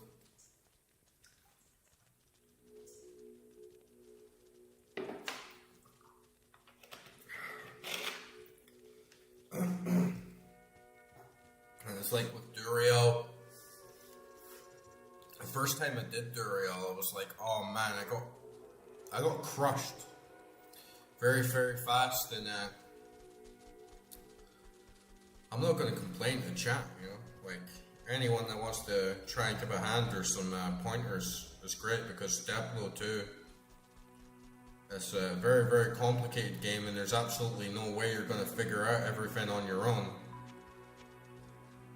So you do need some help. You do need some pointers, or you do need to look some things up, like the rune words and stuff. But yeah, you know, there's all these like typical strategies of people saying,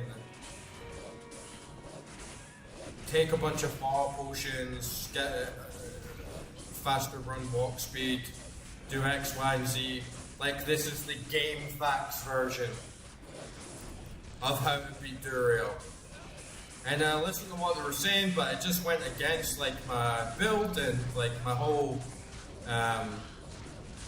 style that I play the game like. So then I ended up dying anyway. And I'm trying to like listen to chats like, right, I'll do what you say, I'll do this, I'll do that.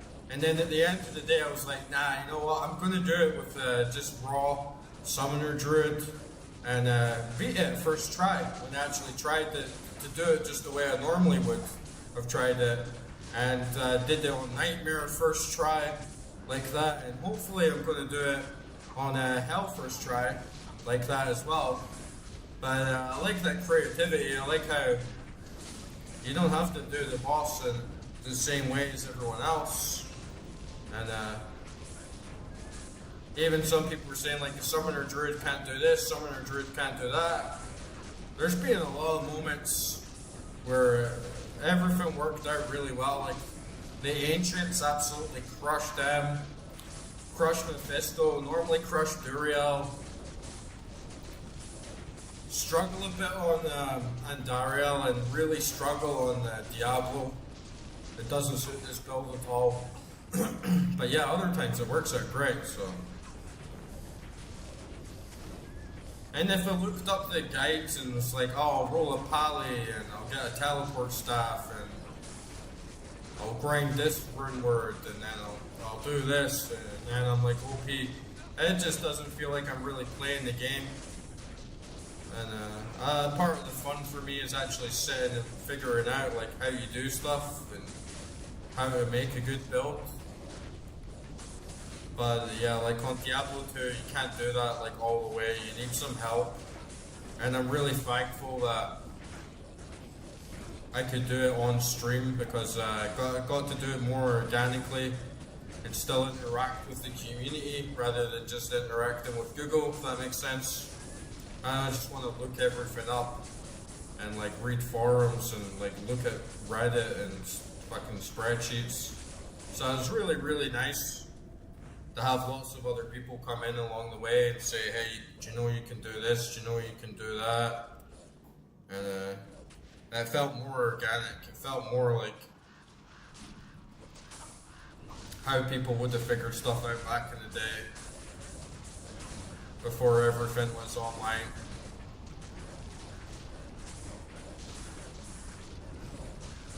And in games like Path of Exile, people do that a lot. You get people that pay for builds, pay for someone else's builds, and pay for someone else's guides, and you get this like, I don't know the way to describe it, but you get this like arrogance of a lot of people when they say, oh, this is the way you do this is the way you're supposed to do this in Path of Exile.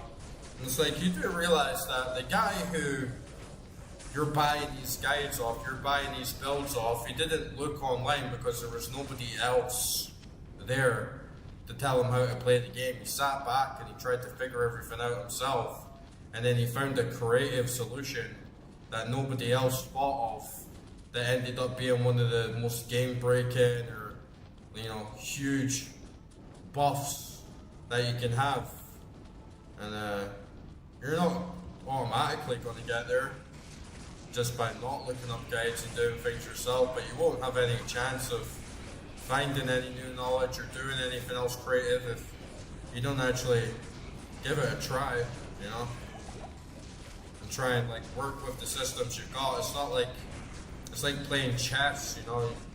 You can look up all the openings and you can look up all the historic games and you can get pretty good at the game, but you're never going to beat like the best of the best because they're thinking on another level, right? They're not just simply looking up guides and shit.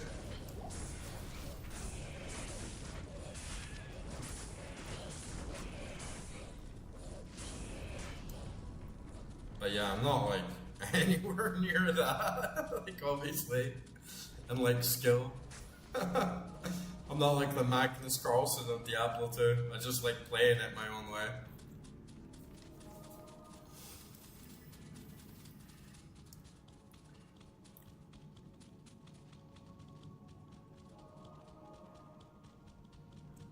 Man, where is this bitch?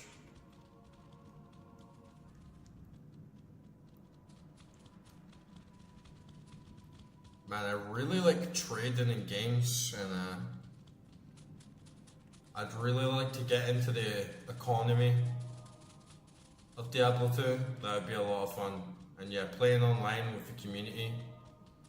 Especially like, I feel like the Project Diablo 2 community is going to be on my level with legacy graphics. Right?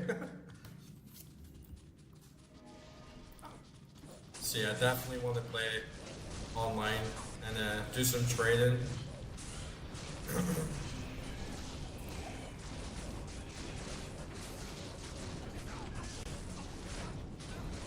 It's such a deep game.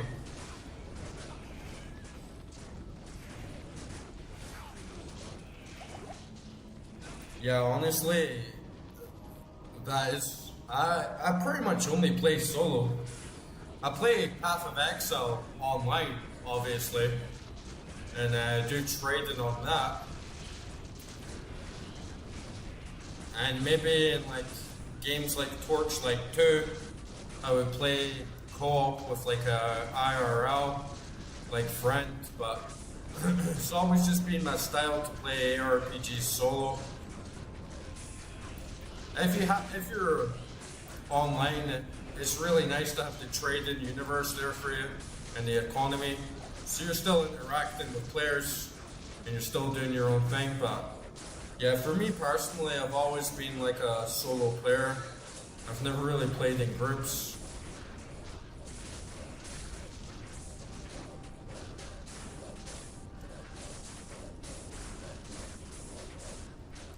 Never tried ladders. Never tried the different seasons or anything like that.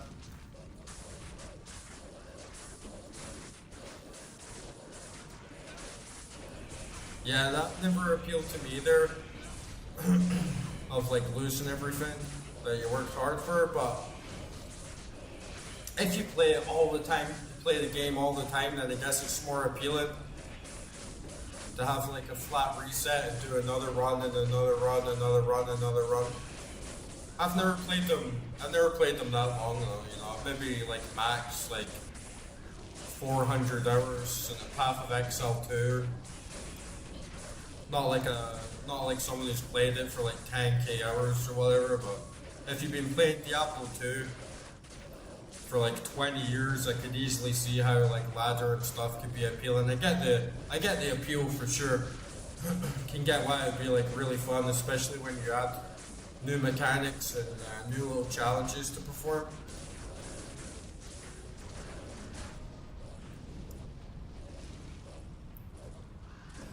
Fucking AI bots, man.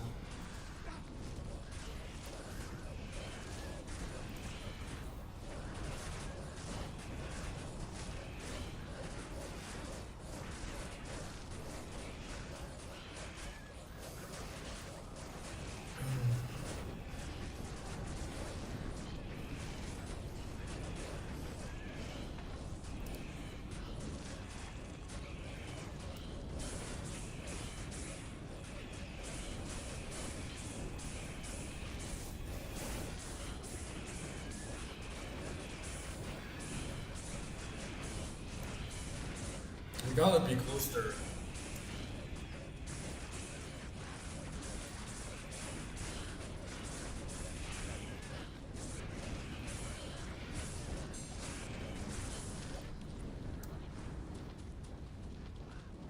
A little shell. It's also in the Project Diablo 2, they actually added new bosses and stuff. Like, got like real expansions instead of just a reskin and a new class. Plus all the small little tweaks like how you get splash damage on melees. Small little things like that are really going to make a big difference.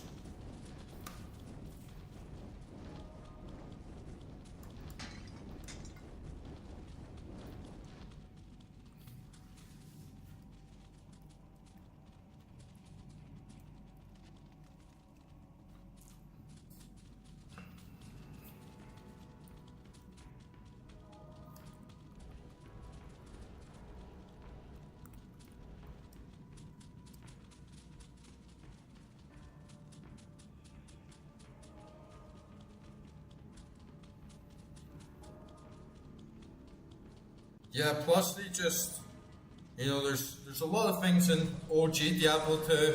Even though it's a great game, it's an old game, and there's a lot of things you didn't really think through. And there's a lot of useless skills.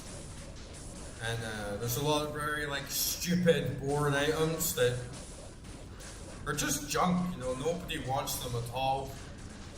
So for Project Diablo 2 to cut out a lot of the chaff, turn old skill, worthless skills into good skills, give you more build opportunity, change boring rares and uniques and stuff that people actually want to use. It's like the kind of updates that you would hope to genuinely see from the real developers. So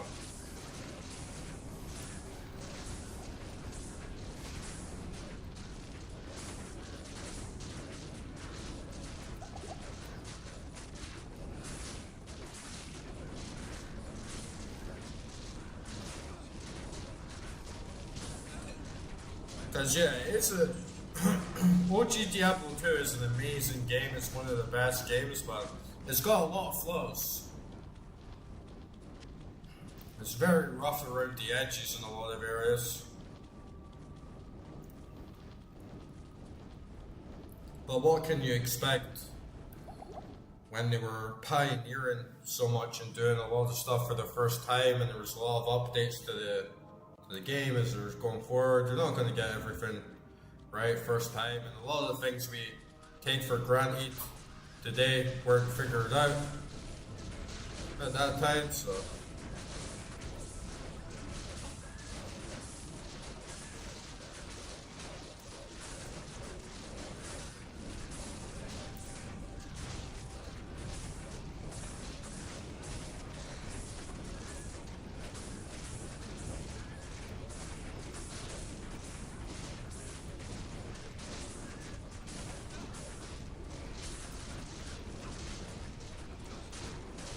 I played Diablo 3 as well. I didn't complete it. Didn't hook me.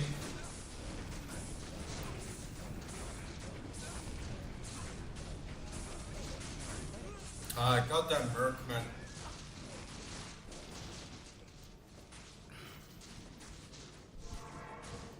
Yeah, they gotta buckle down. We're so close to Duriel. We gotta buckle down and get this shit done.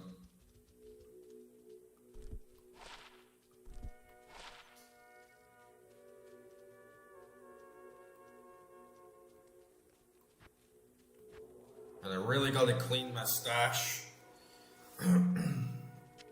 when I can't, in between streams, because I hate doing this shit on stream, just going back and forth between my mules and dumping items here and dumping items there. Nobody wants to watch that shit. That's one of the weaknesses of the game. that we're just talking about, right? They should have had this shared stash. They should have had stackable gems and like stackable runes. It just saves you so much bullshit. It just saves you so much wasted time. That's like one of the main things I don't like about it. So it's one of the main reasons Project Diablo stood out to me. Is like, oh, this actually solves these issues. Yeah, Diablo 3 is pretty shit. Good evening. I didn't play much of it. Only played like a little bit of it near launch, and it just never hooked me in.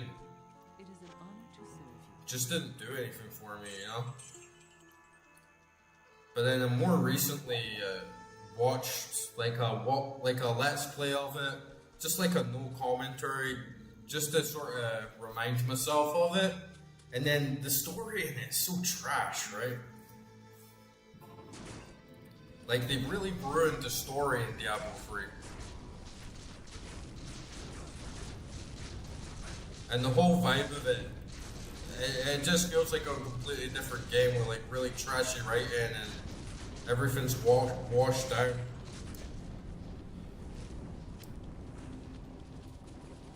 And the gameplay is like,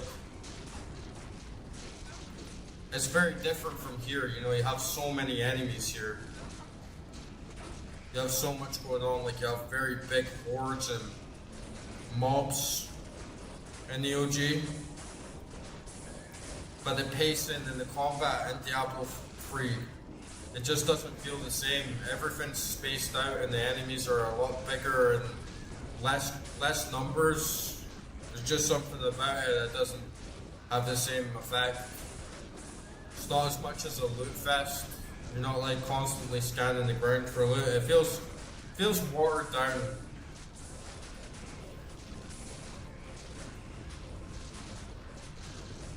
And they're really stupid, like, and they tried to give your character dialogue choices and stuff that just don't really do anything.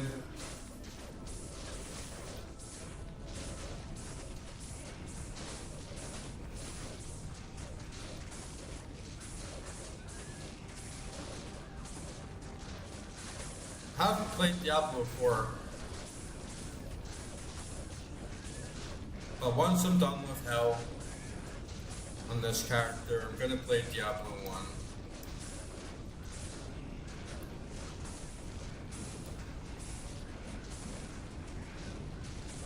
I better get in there and kill these unravelers, man.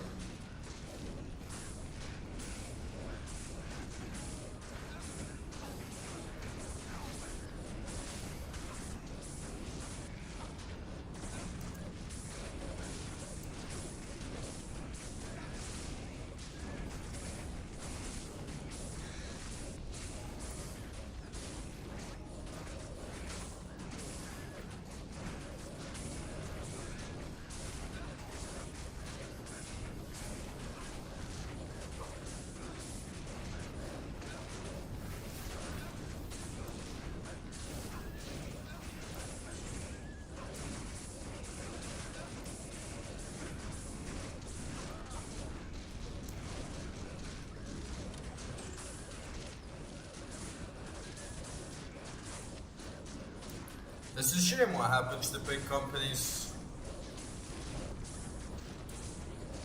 And it feels like most big game companies eventually, I would say sell out, because what literally happens is they sell themselves to a bigger corporation like Activision or something. And then it just becomes more corporate, and instead of thinking, oh, how can we make this new game? How can we make this revolutionary game? How can we make one of the most greatest, iconic, historical games that ever existed? Which Blizzard did multiple times. Like, they did Warcraft, World of Warcraft, they did Diablo, StarCraft 2, right? Like monumental games. Even Hearthstone. I mean, that is a shit game now. Because it's just like microtransactions out your ass, but even Overwatch wasn't as original as it could be, but then since Jeff Kaplan left, and especially Overwatch 2, everything just got really bad. And it just became them sitting around the table and like, how can we milk what we've already got? You know, they'll say, let's make Diablo 4. Let's make Overwatch 2. Let's relaunch WoW Classic. It's not like, Blizzard's making a new MMO. Could you imagine the hype in that? Could you imagine the hype if Blizzard in like 2010 announced that they were making a brand new MMO, like new IP? Nowadays, people wouldn't give a shit.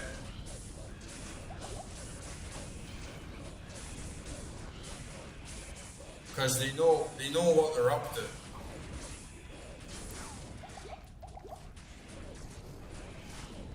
It's all just about how can we get more money.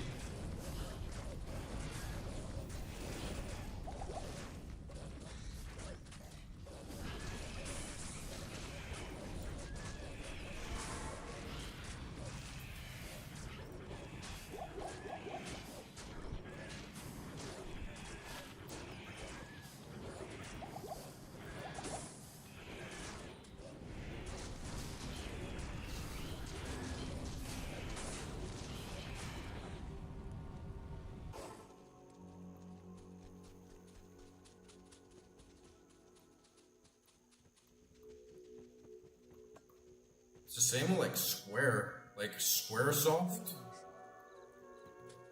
on the PS1, and like going into the early days of the PS2, they were like such a legendary developer, and then he went bankrupt and merged with Enix, and everything since then it's just been you don't have an original bone in your body anymore. It's just dead.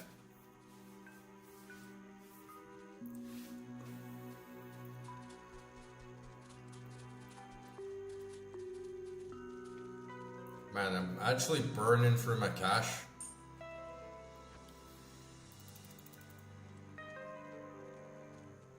I gotta play harder now.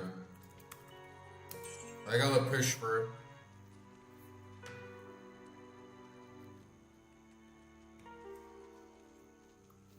Yeah, I gotta kill Duriel now.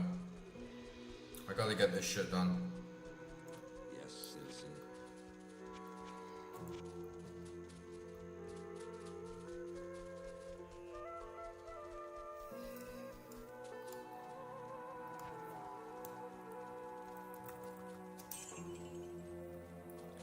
No more fucking around.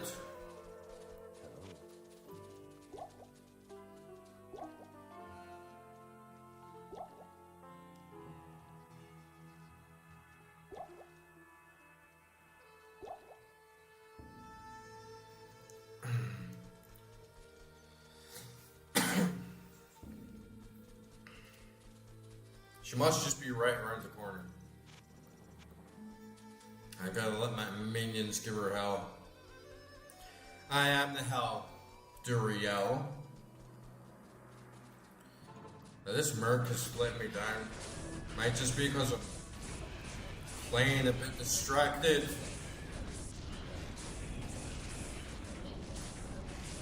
Because he's pretty much been fine.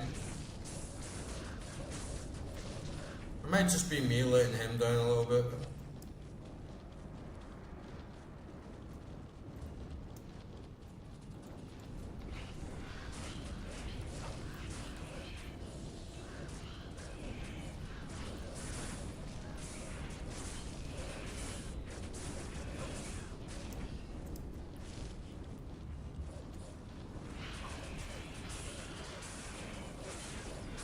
I hate this part where I get stuck in these little corners, these little alleys, and then there's an unraveler sitting right behind them, just respawning everything. And then I kind of have to jump in. Yo, Drifter man, how you doing? I'm doing not bad. I had a pretty tough couple of weeks, but I'm getting back on my feet now. I'm back on the stream. Back on the old Diablo. It's good to hear from you, man.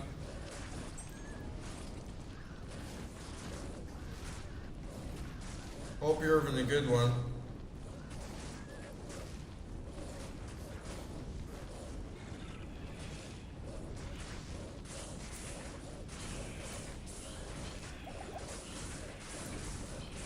Getting poisoned as well. Yeah. My poison resistance is pretty bad, but if I wanted to, there's a few items that I have back in the stash. I could turn my poison resistance up. I have like Venom Ward breastplate.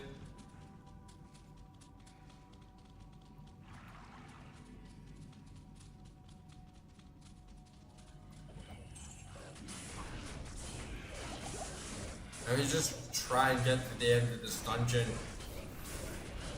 without it. Because my strategy for Duriel is basically not to get hit at all. So other debuffs don't really matter. Like the freeze and the poison doesn't really matter because I don't want to get hit by her once.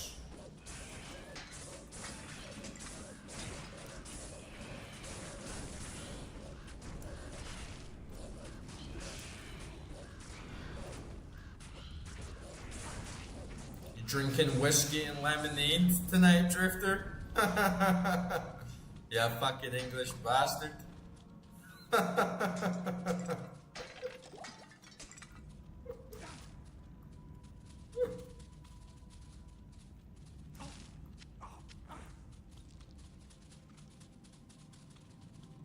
Oh, finally we found her.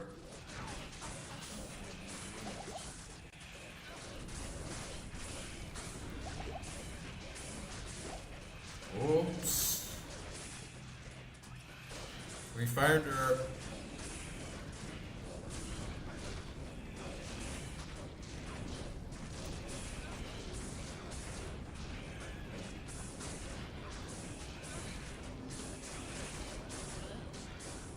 I feel my Merc will 100% die on her though.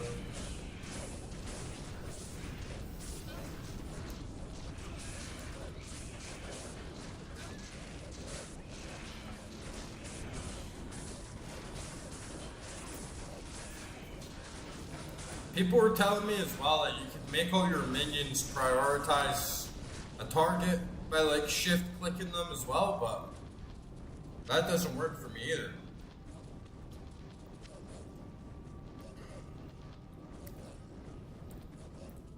Alright, Duriel.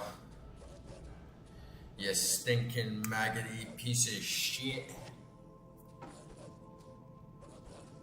Open sesame. I place my long rod into your orifice.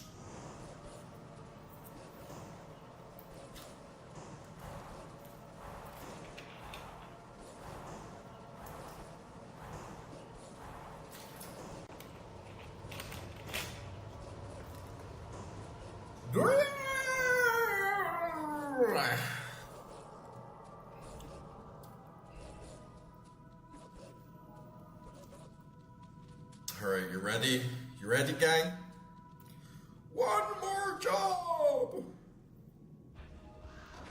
One more job! Get her, Billy. Bite her fucking tits off.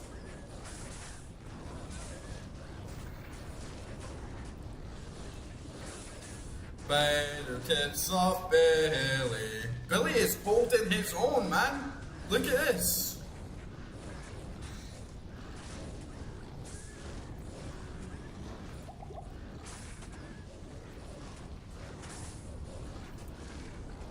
Look at this, man. Billy, the bear, is unstoppable.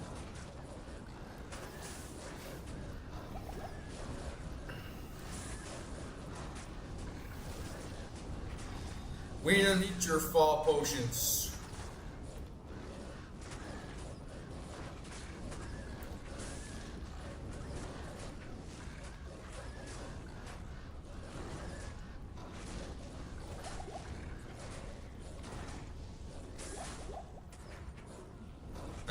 I will need more mana potions though. But you know what, like, we've got this.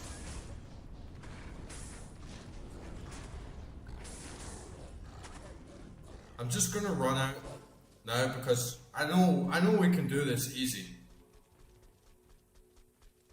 Good day. Like, this will be easy. Yeah, I'll even just get rid of all my health potions, honestly.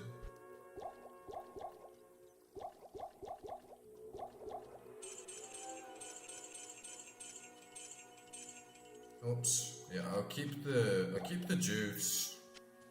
In fact, nah, I don't need the juice. I just like fill up on mana.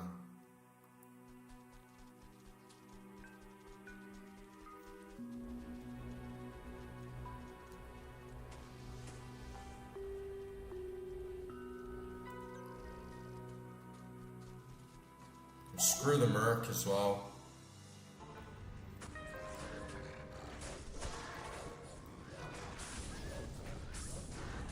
All I really need to do is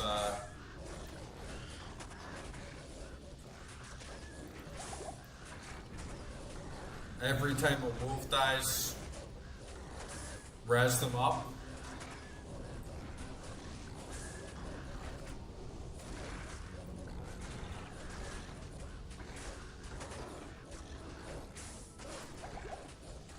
And they eat a lot of, at least, they eat a lot of health.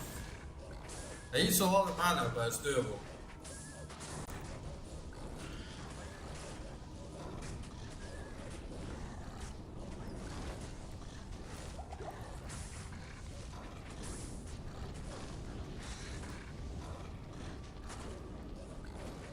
You gotta be really careful to just make sure like everyone's like surviving.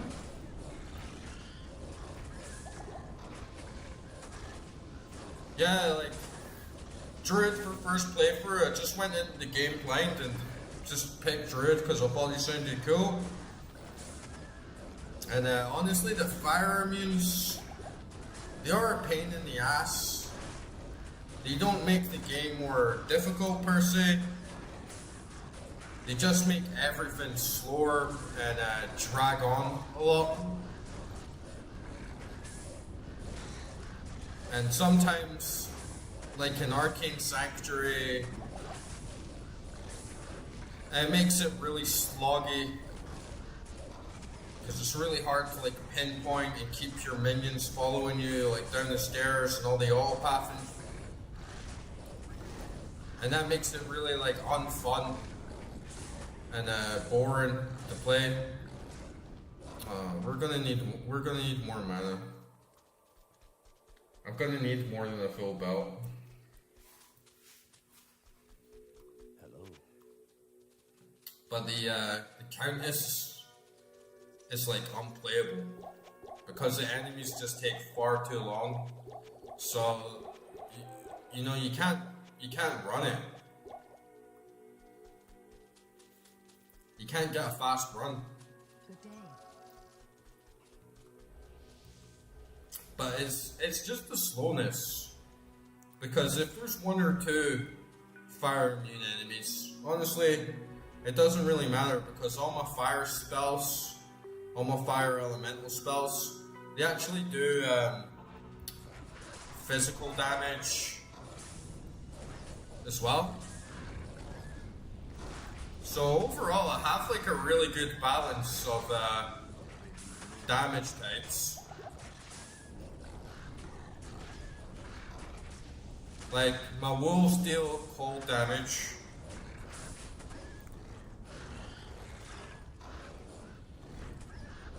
I do a little bit of poison damage as well. I think the ravens is that deal poison damage.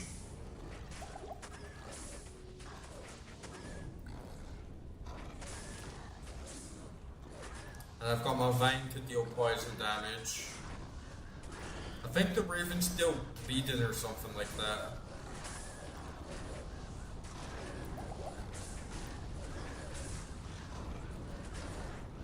And then my fire elemental spells to deal fire and physical. So overall, it's actually pretty good. I'd say it's like a lot easier than being like a fire sorceress or something like that. Since I do have that big variety, plus all my minions deal physical damage at the same time.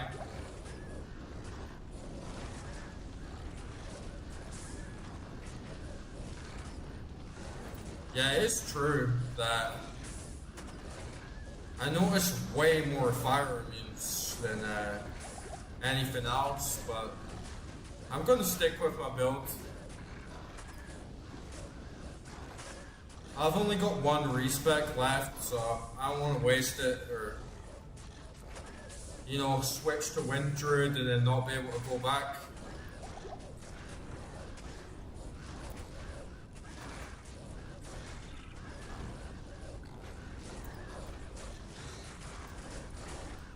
But we're doing alright, we're doing pretty good.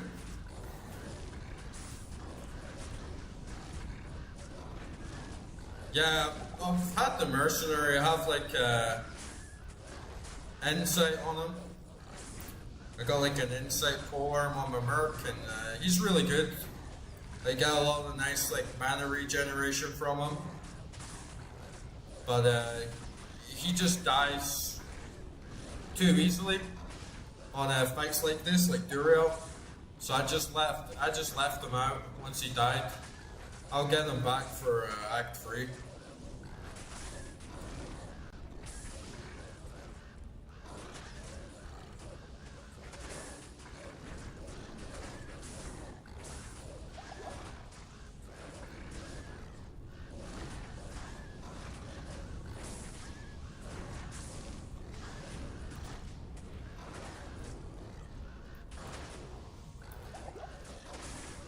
Because see, fights like this is just a battle of like, attrition.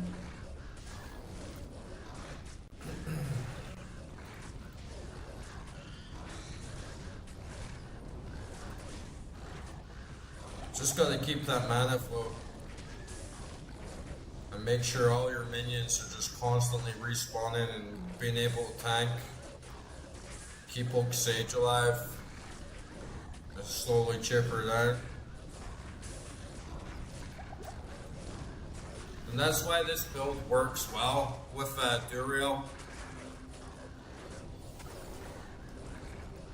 Because on Diablo and Bale, their attacks just do so much damage that they can one-shot your whole party.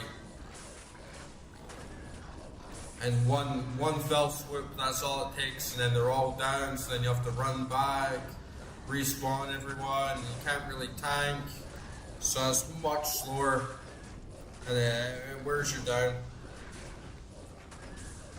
Yeah, the Merc is a huge boost. If I have the Merc, I don't even need mana potions. My health regenerates really fast, and mana regenerates really fast.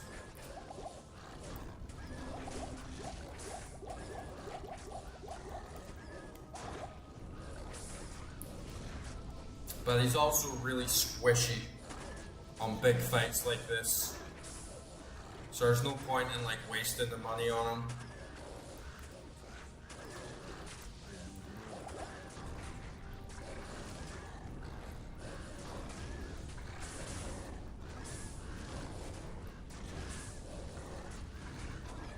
This is what I do on Mephisto as well.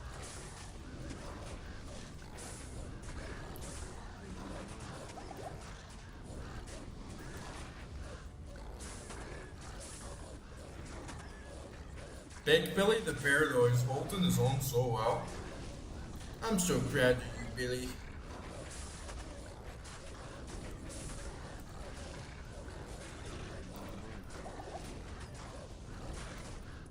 And see, the vine goes down right away, but you get that cheeky little bit of poison damage in there.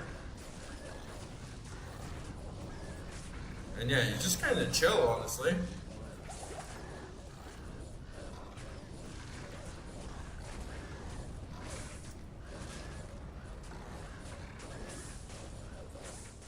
Die.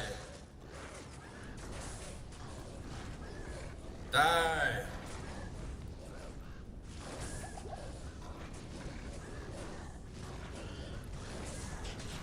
Boom, first try, out.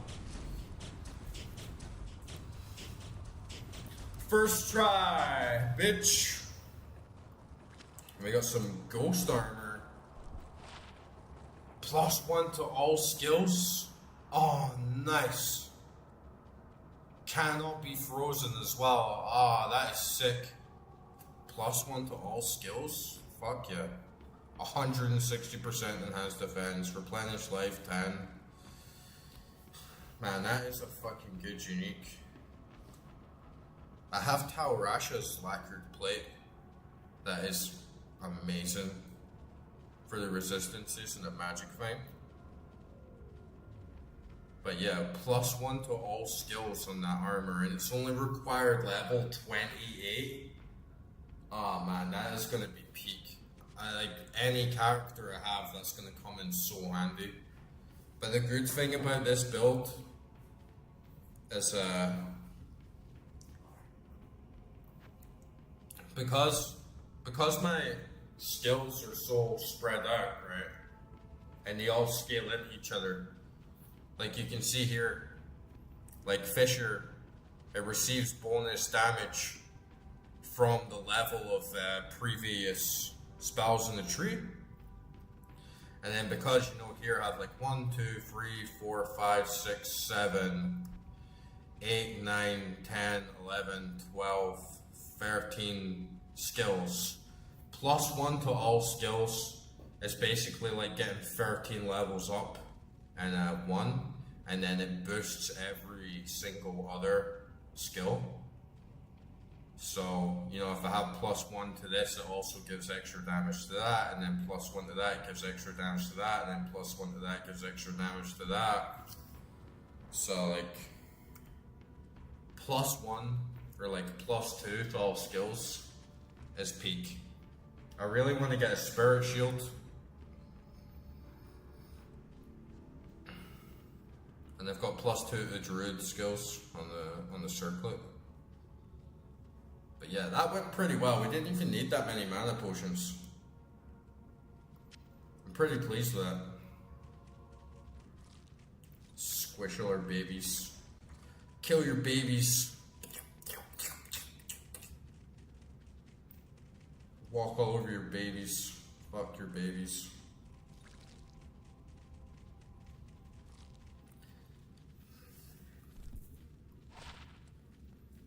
And that's mid.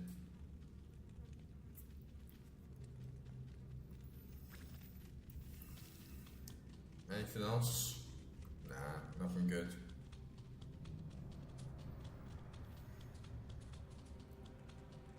But yeah, it wasn't too hard. The first time I did Duriel, it was big skill check. And then I had a lot of contrast and advice. End of the day, it's like, I just gotta stick with the Summoner Druid way. Greetings. It's really safe and easy. I thank you for my freedom, but I did expect you earlier. I am the Archangel Tyrion. Big Tyrael, the useless bastard. Diablo, I will find you yet. You have proven to be the greatest of heroes. Alright, nice one.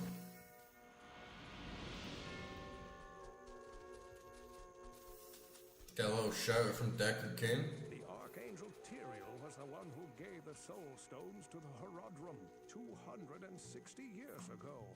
Oh, Corey. I got this unique +1 to all skills, Spirit Shroud Ghost Armor. Cannot be frozen, +1 to all skills, 160% enhanced defense, replenish life, magic damage reduced. It's pretty good. It's pretty good. I think like the resistances on Tal Rasha's plate are kind of too, especially with the magic fight, they're kind of too good to give up, right? Because it does give me such a nice boost to my resistances. But at +1 to all skills, it could be really nice for like min-maxing. To be honest, like in certain fights, like on Mephisto, for instance, or on Duriel, and if I'm managing to like keep my minions buffed up and still be able to tank all the damage for me, having +1 to all skills will be better than having resistances, since I'm not actually getting hit that much.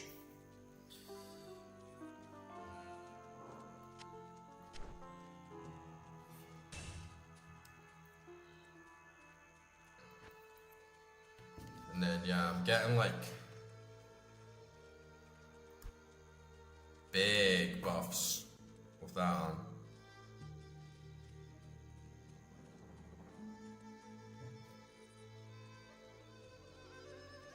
Can you imagine that with Spirit Shield? So I got like +2 on that, +2 on that, +1 on that, +1 on that, and then +2 on that. And then potentially getting something else, like a ring. And then we got that sick charm, Geet's Fortune. Like, that is a sick charm. I'm so glad that the charms finally paid off, because they've been so shit for this whole, from normal, throughout all the difficulties. And you cannot be frozen is great. I don't think it works on bosses though.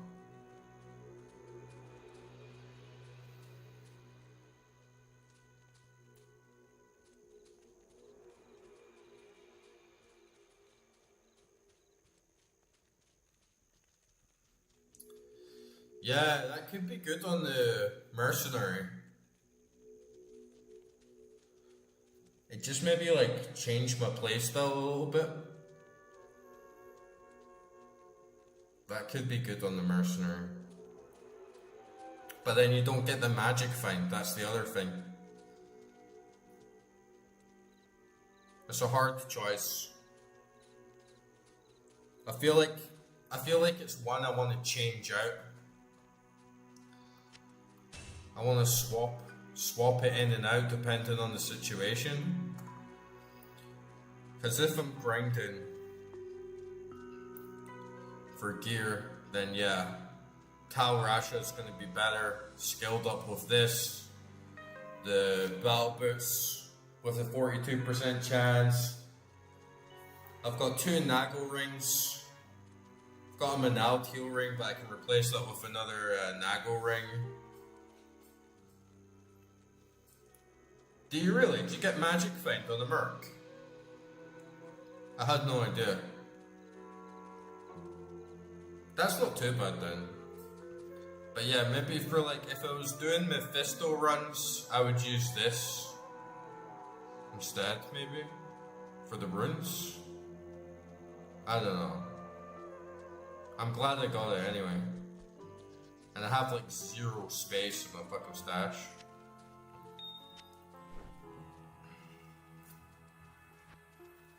Like, that's the stash completely full. Except the one slot. I'm gonna need to clean this up big time. Ah, I didn't know that. I thought like Magic Find just didn't work This is terrible news. on the Merc.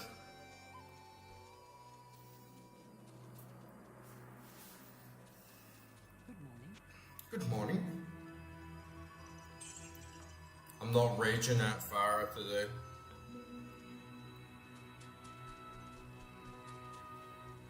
I'm sorry things didn't turn out. I'm sorry.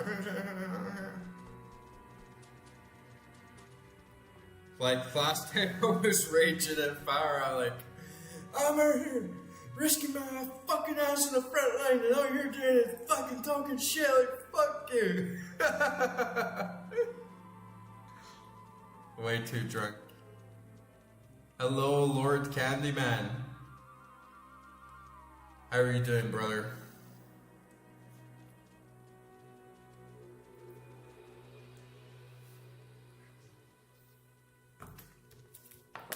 Oh, good for you.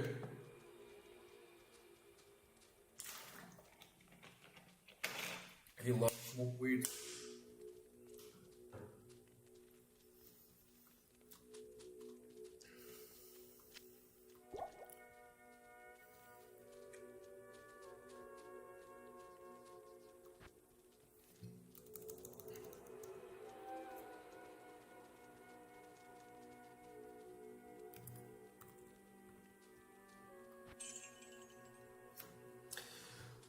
Me love smoke weed.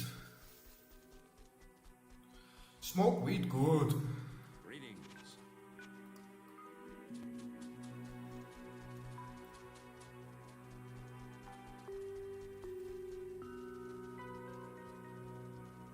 Ah, that's pretty good. I get down and swap there. Louisiana Bayou.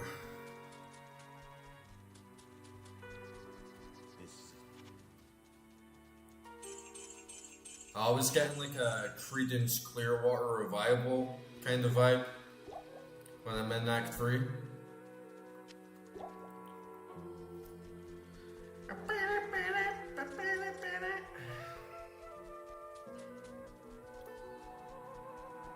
Walking through the jungle. Okay, let's do it.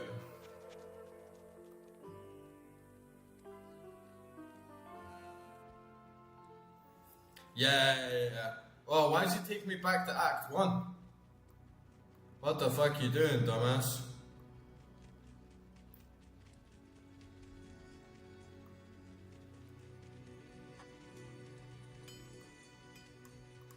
Welcome back, my friend. Oh yeah, you gotta go to the other guy for the boat. Yeah, the Duriel push took a little while, but I was also kind of distracted in the chat.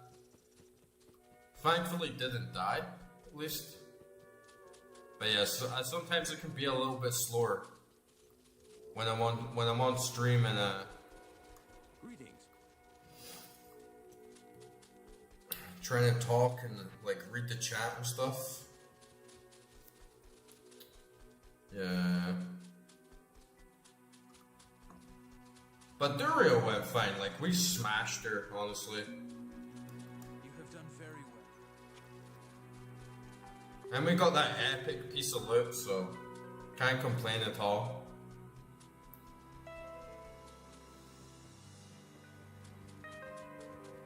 Jaren tells me I should.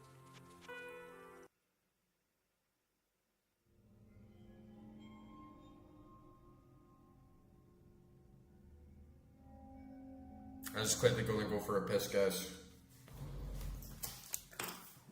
My companion drew in the dank, cold air of the tomb. It seemed to strengthen him. I stood in the doorway between light and dark. What was left of my sanity implored me not to enter. But that voice was just a whisper now. As we worked our way down, deeper and deeper into the crypt, I began to see a change in my companion. He seemed to be gaining strength. I could hardly see in the gloom, but my companion seemed to know the way. We came at last to a great hall.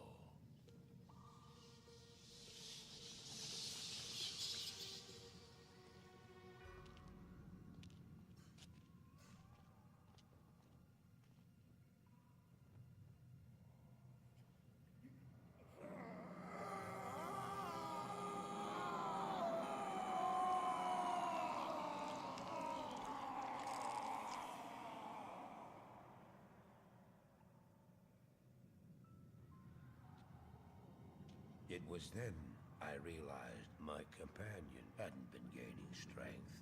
He had been losing what was left of his humanity.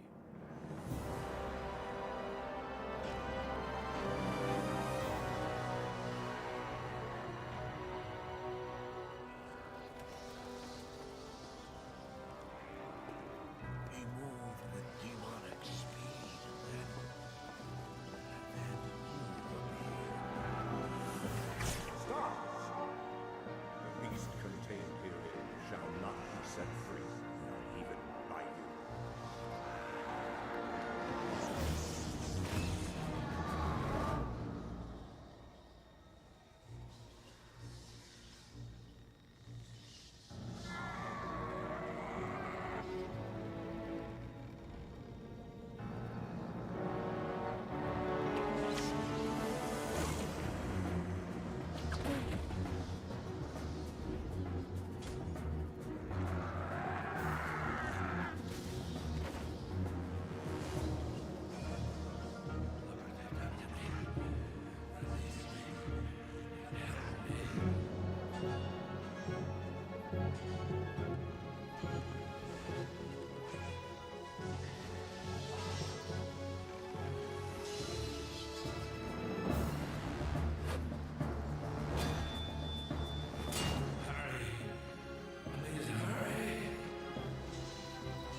You have just ensured the doom of this world. Cannot even begin to imagine what you've set in motion this day. Go to the Temple of Light in the eastern city of Karas. Go to the Temple of Light. The gate to heaven before you. You must find the courage to step through that gate, Paris. Yeah, PD2. There's definitely a lot more to do. Welcome to Karas, traveler. I'm definitely, like if I do play PD2 then I'll go online so I can speed myself up. Because it's a bit laborious, you know. Trying to grind my way back all the way up to hell solo. But yeah, I like the mapping feature as well.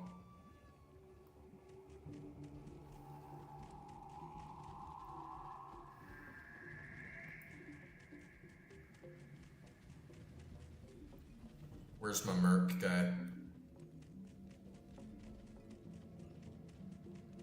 I didn't even know how to upgrade armors. Where's my merc guy?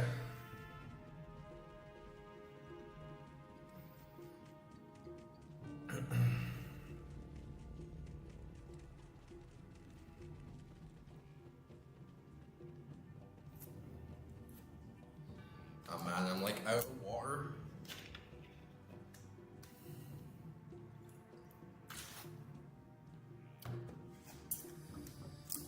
And it's a pain in the ass in this heat. Because I have to walk like up a hill with a backpack like full of balls. And man, it wears you down. Like in that scorching heat. Get sweaty.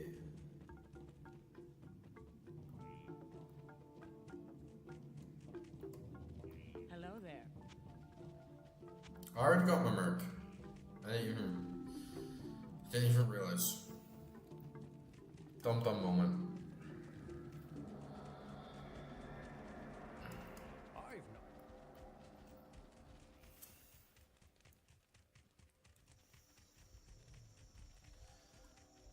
Dark Wanderer. It's pretty sus. Sussy Baka.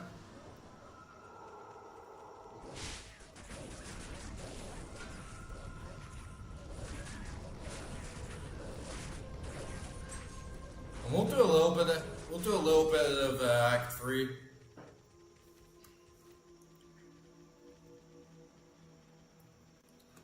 But not too much because I gotta get it up tomorrow.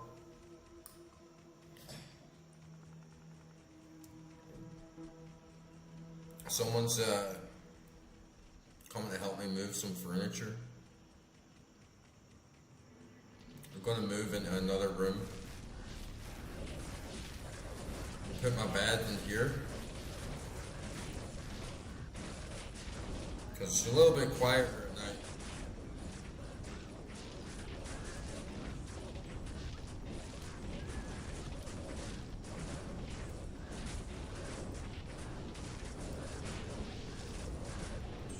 Yeah, I got the Jade figurine, hopefully. We'll see how we do. Normally, like, in the other two difficulty levels coming up to this, Act 3 wasn't hard. But yeah, I might be getting bodied a little bit here.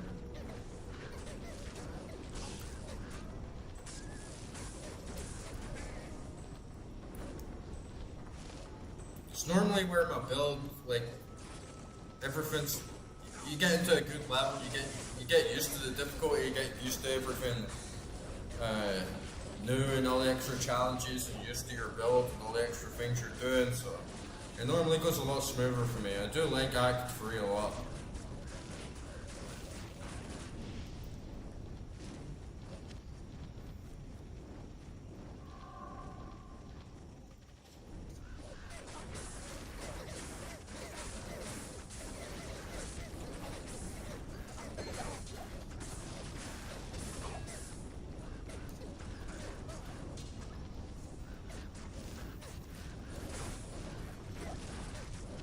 I want that monarch shield.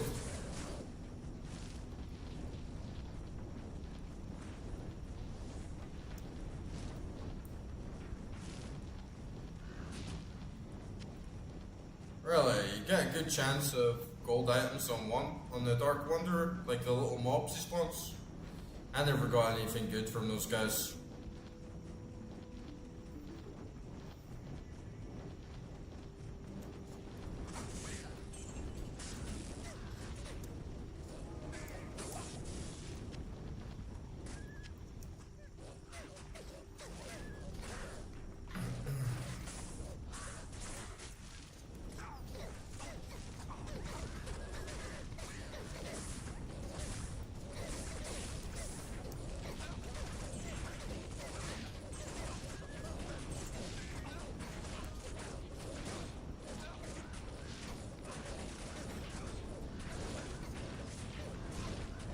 What version are you even playing, Corey?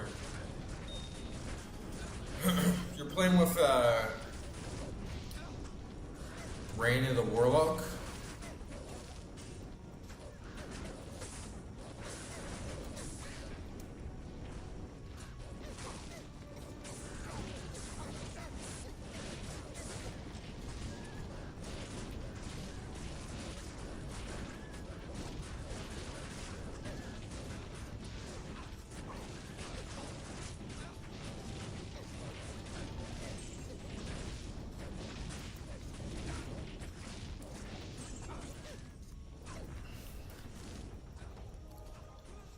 Oh, stupid Merc.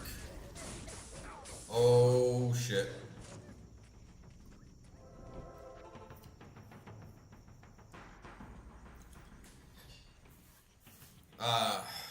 Yeah, you know, I'm just gonna call it a night there, guys.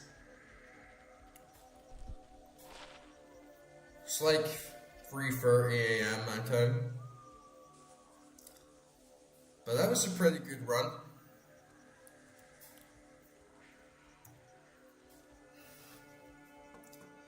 Smashed Duriel, got right for Act 2.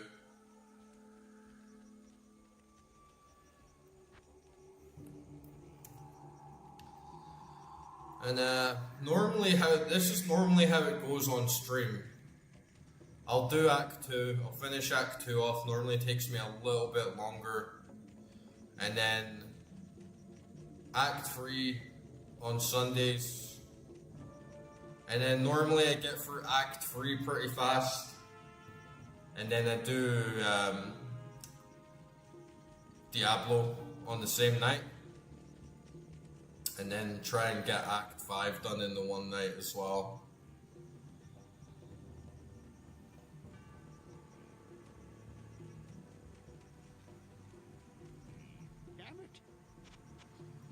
I wish you people would leave me alone.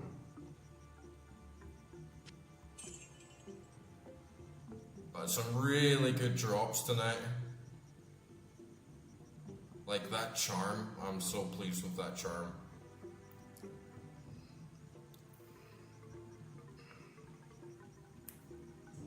It's not really that good for me, honestly. Just gonna sell that. Like the 38 defense, it's not worth that inventory space for me.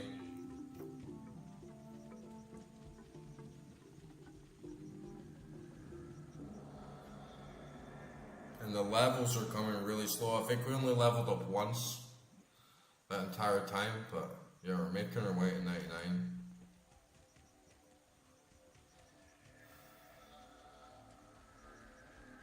But yeah, guys, don't forget to leave a sub, give a like if you can, helps out a lot. And for all my Yankees out there, like, hope you have a nice 4th of July. Oh, yeah. Oh, baby. So, like, have a good one. I'll speak to you in the Discord if you're around. If not, I'll hopefully see you tomorrow. And we're gonna do this 100%. We're gonna beat Diablo tomorrow. Bust for Act 3, and then it's like straight to the end of the game, Act 5. And then I'll make my mind up if I want to do Project Diablo or like keep playing this. We'll take a little break and we'll do Diablo 1 and just see what the game's like. Hopefully complete that. I don't know how long it actually takes to complete. I'm not expecting much, maybe like 30 hours max out of Diablo 1. So I'll probably get that done in 3 or 4 streams. And then I'll decide if I want to come back and I want to do like Ubers and grind for my Enigma, or just jump into Project Diablo 2.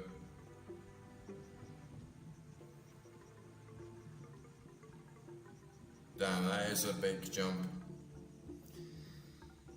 But build's pretty strong anyway. I'm feeling pretty confident. Even going into Diablo now, we get an extra couple levels in. It's gonna be peak. All right, my guys. Thanks for tuning in. I'll see you.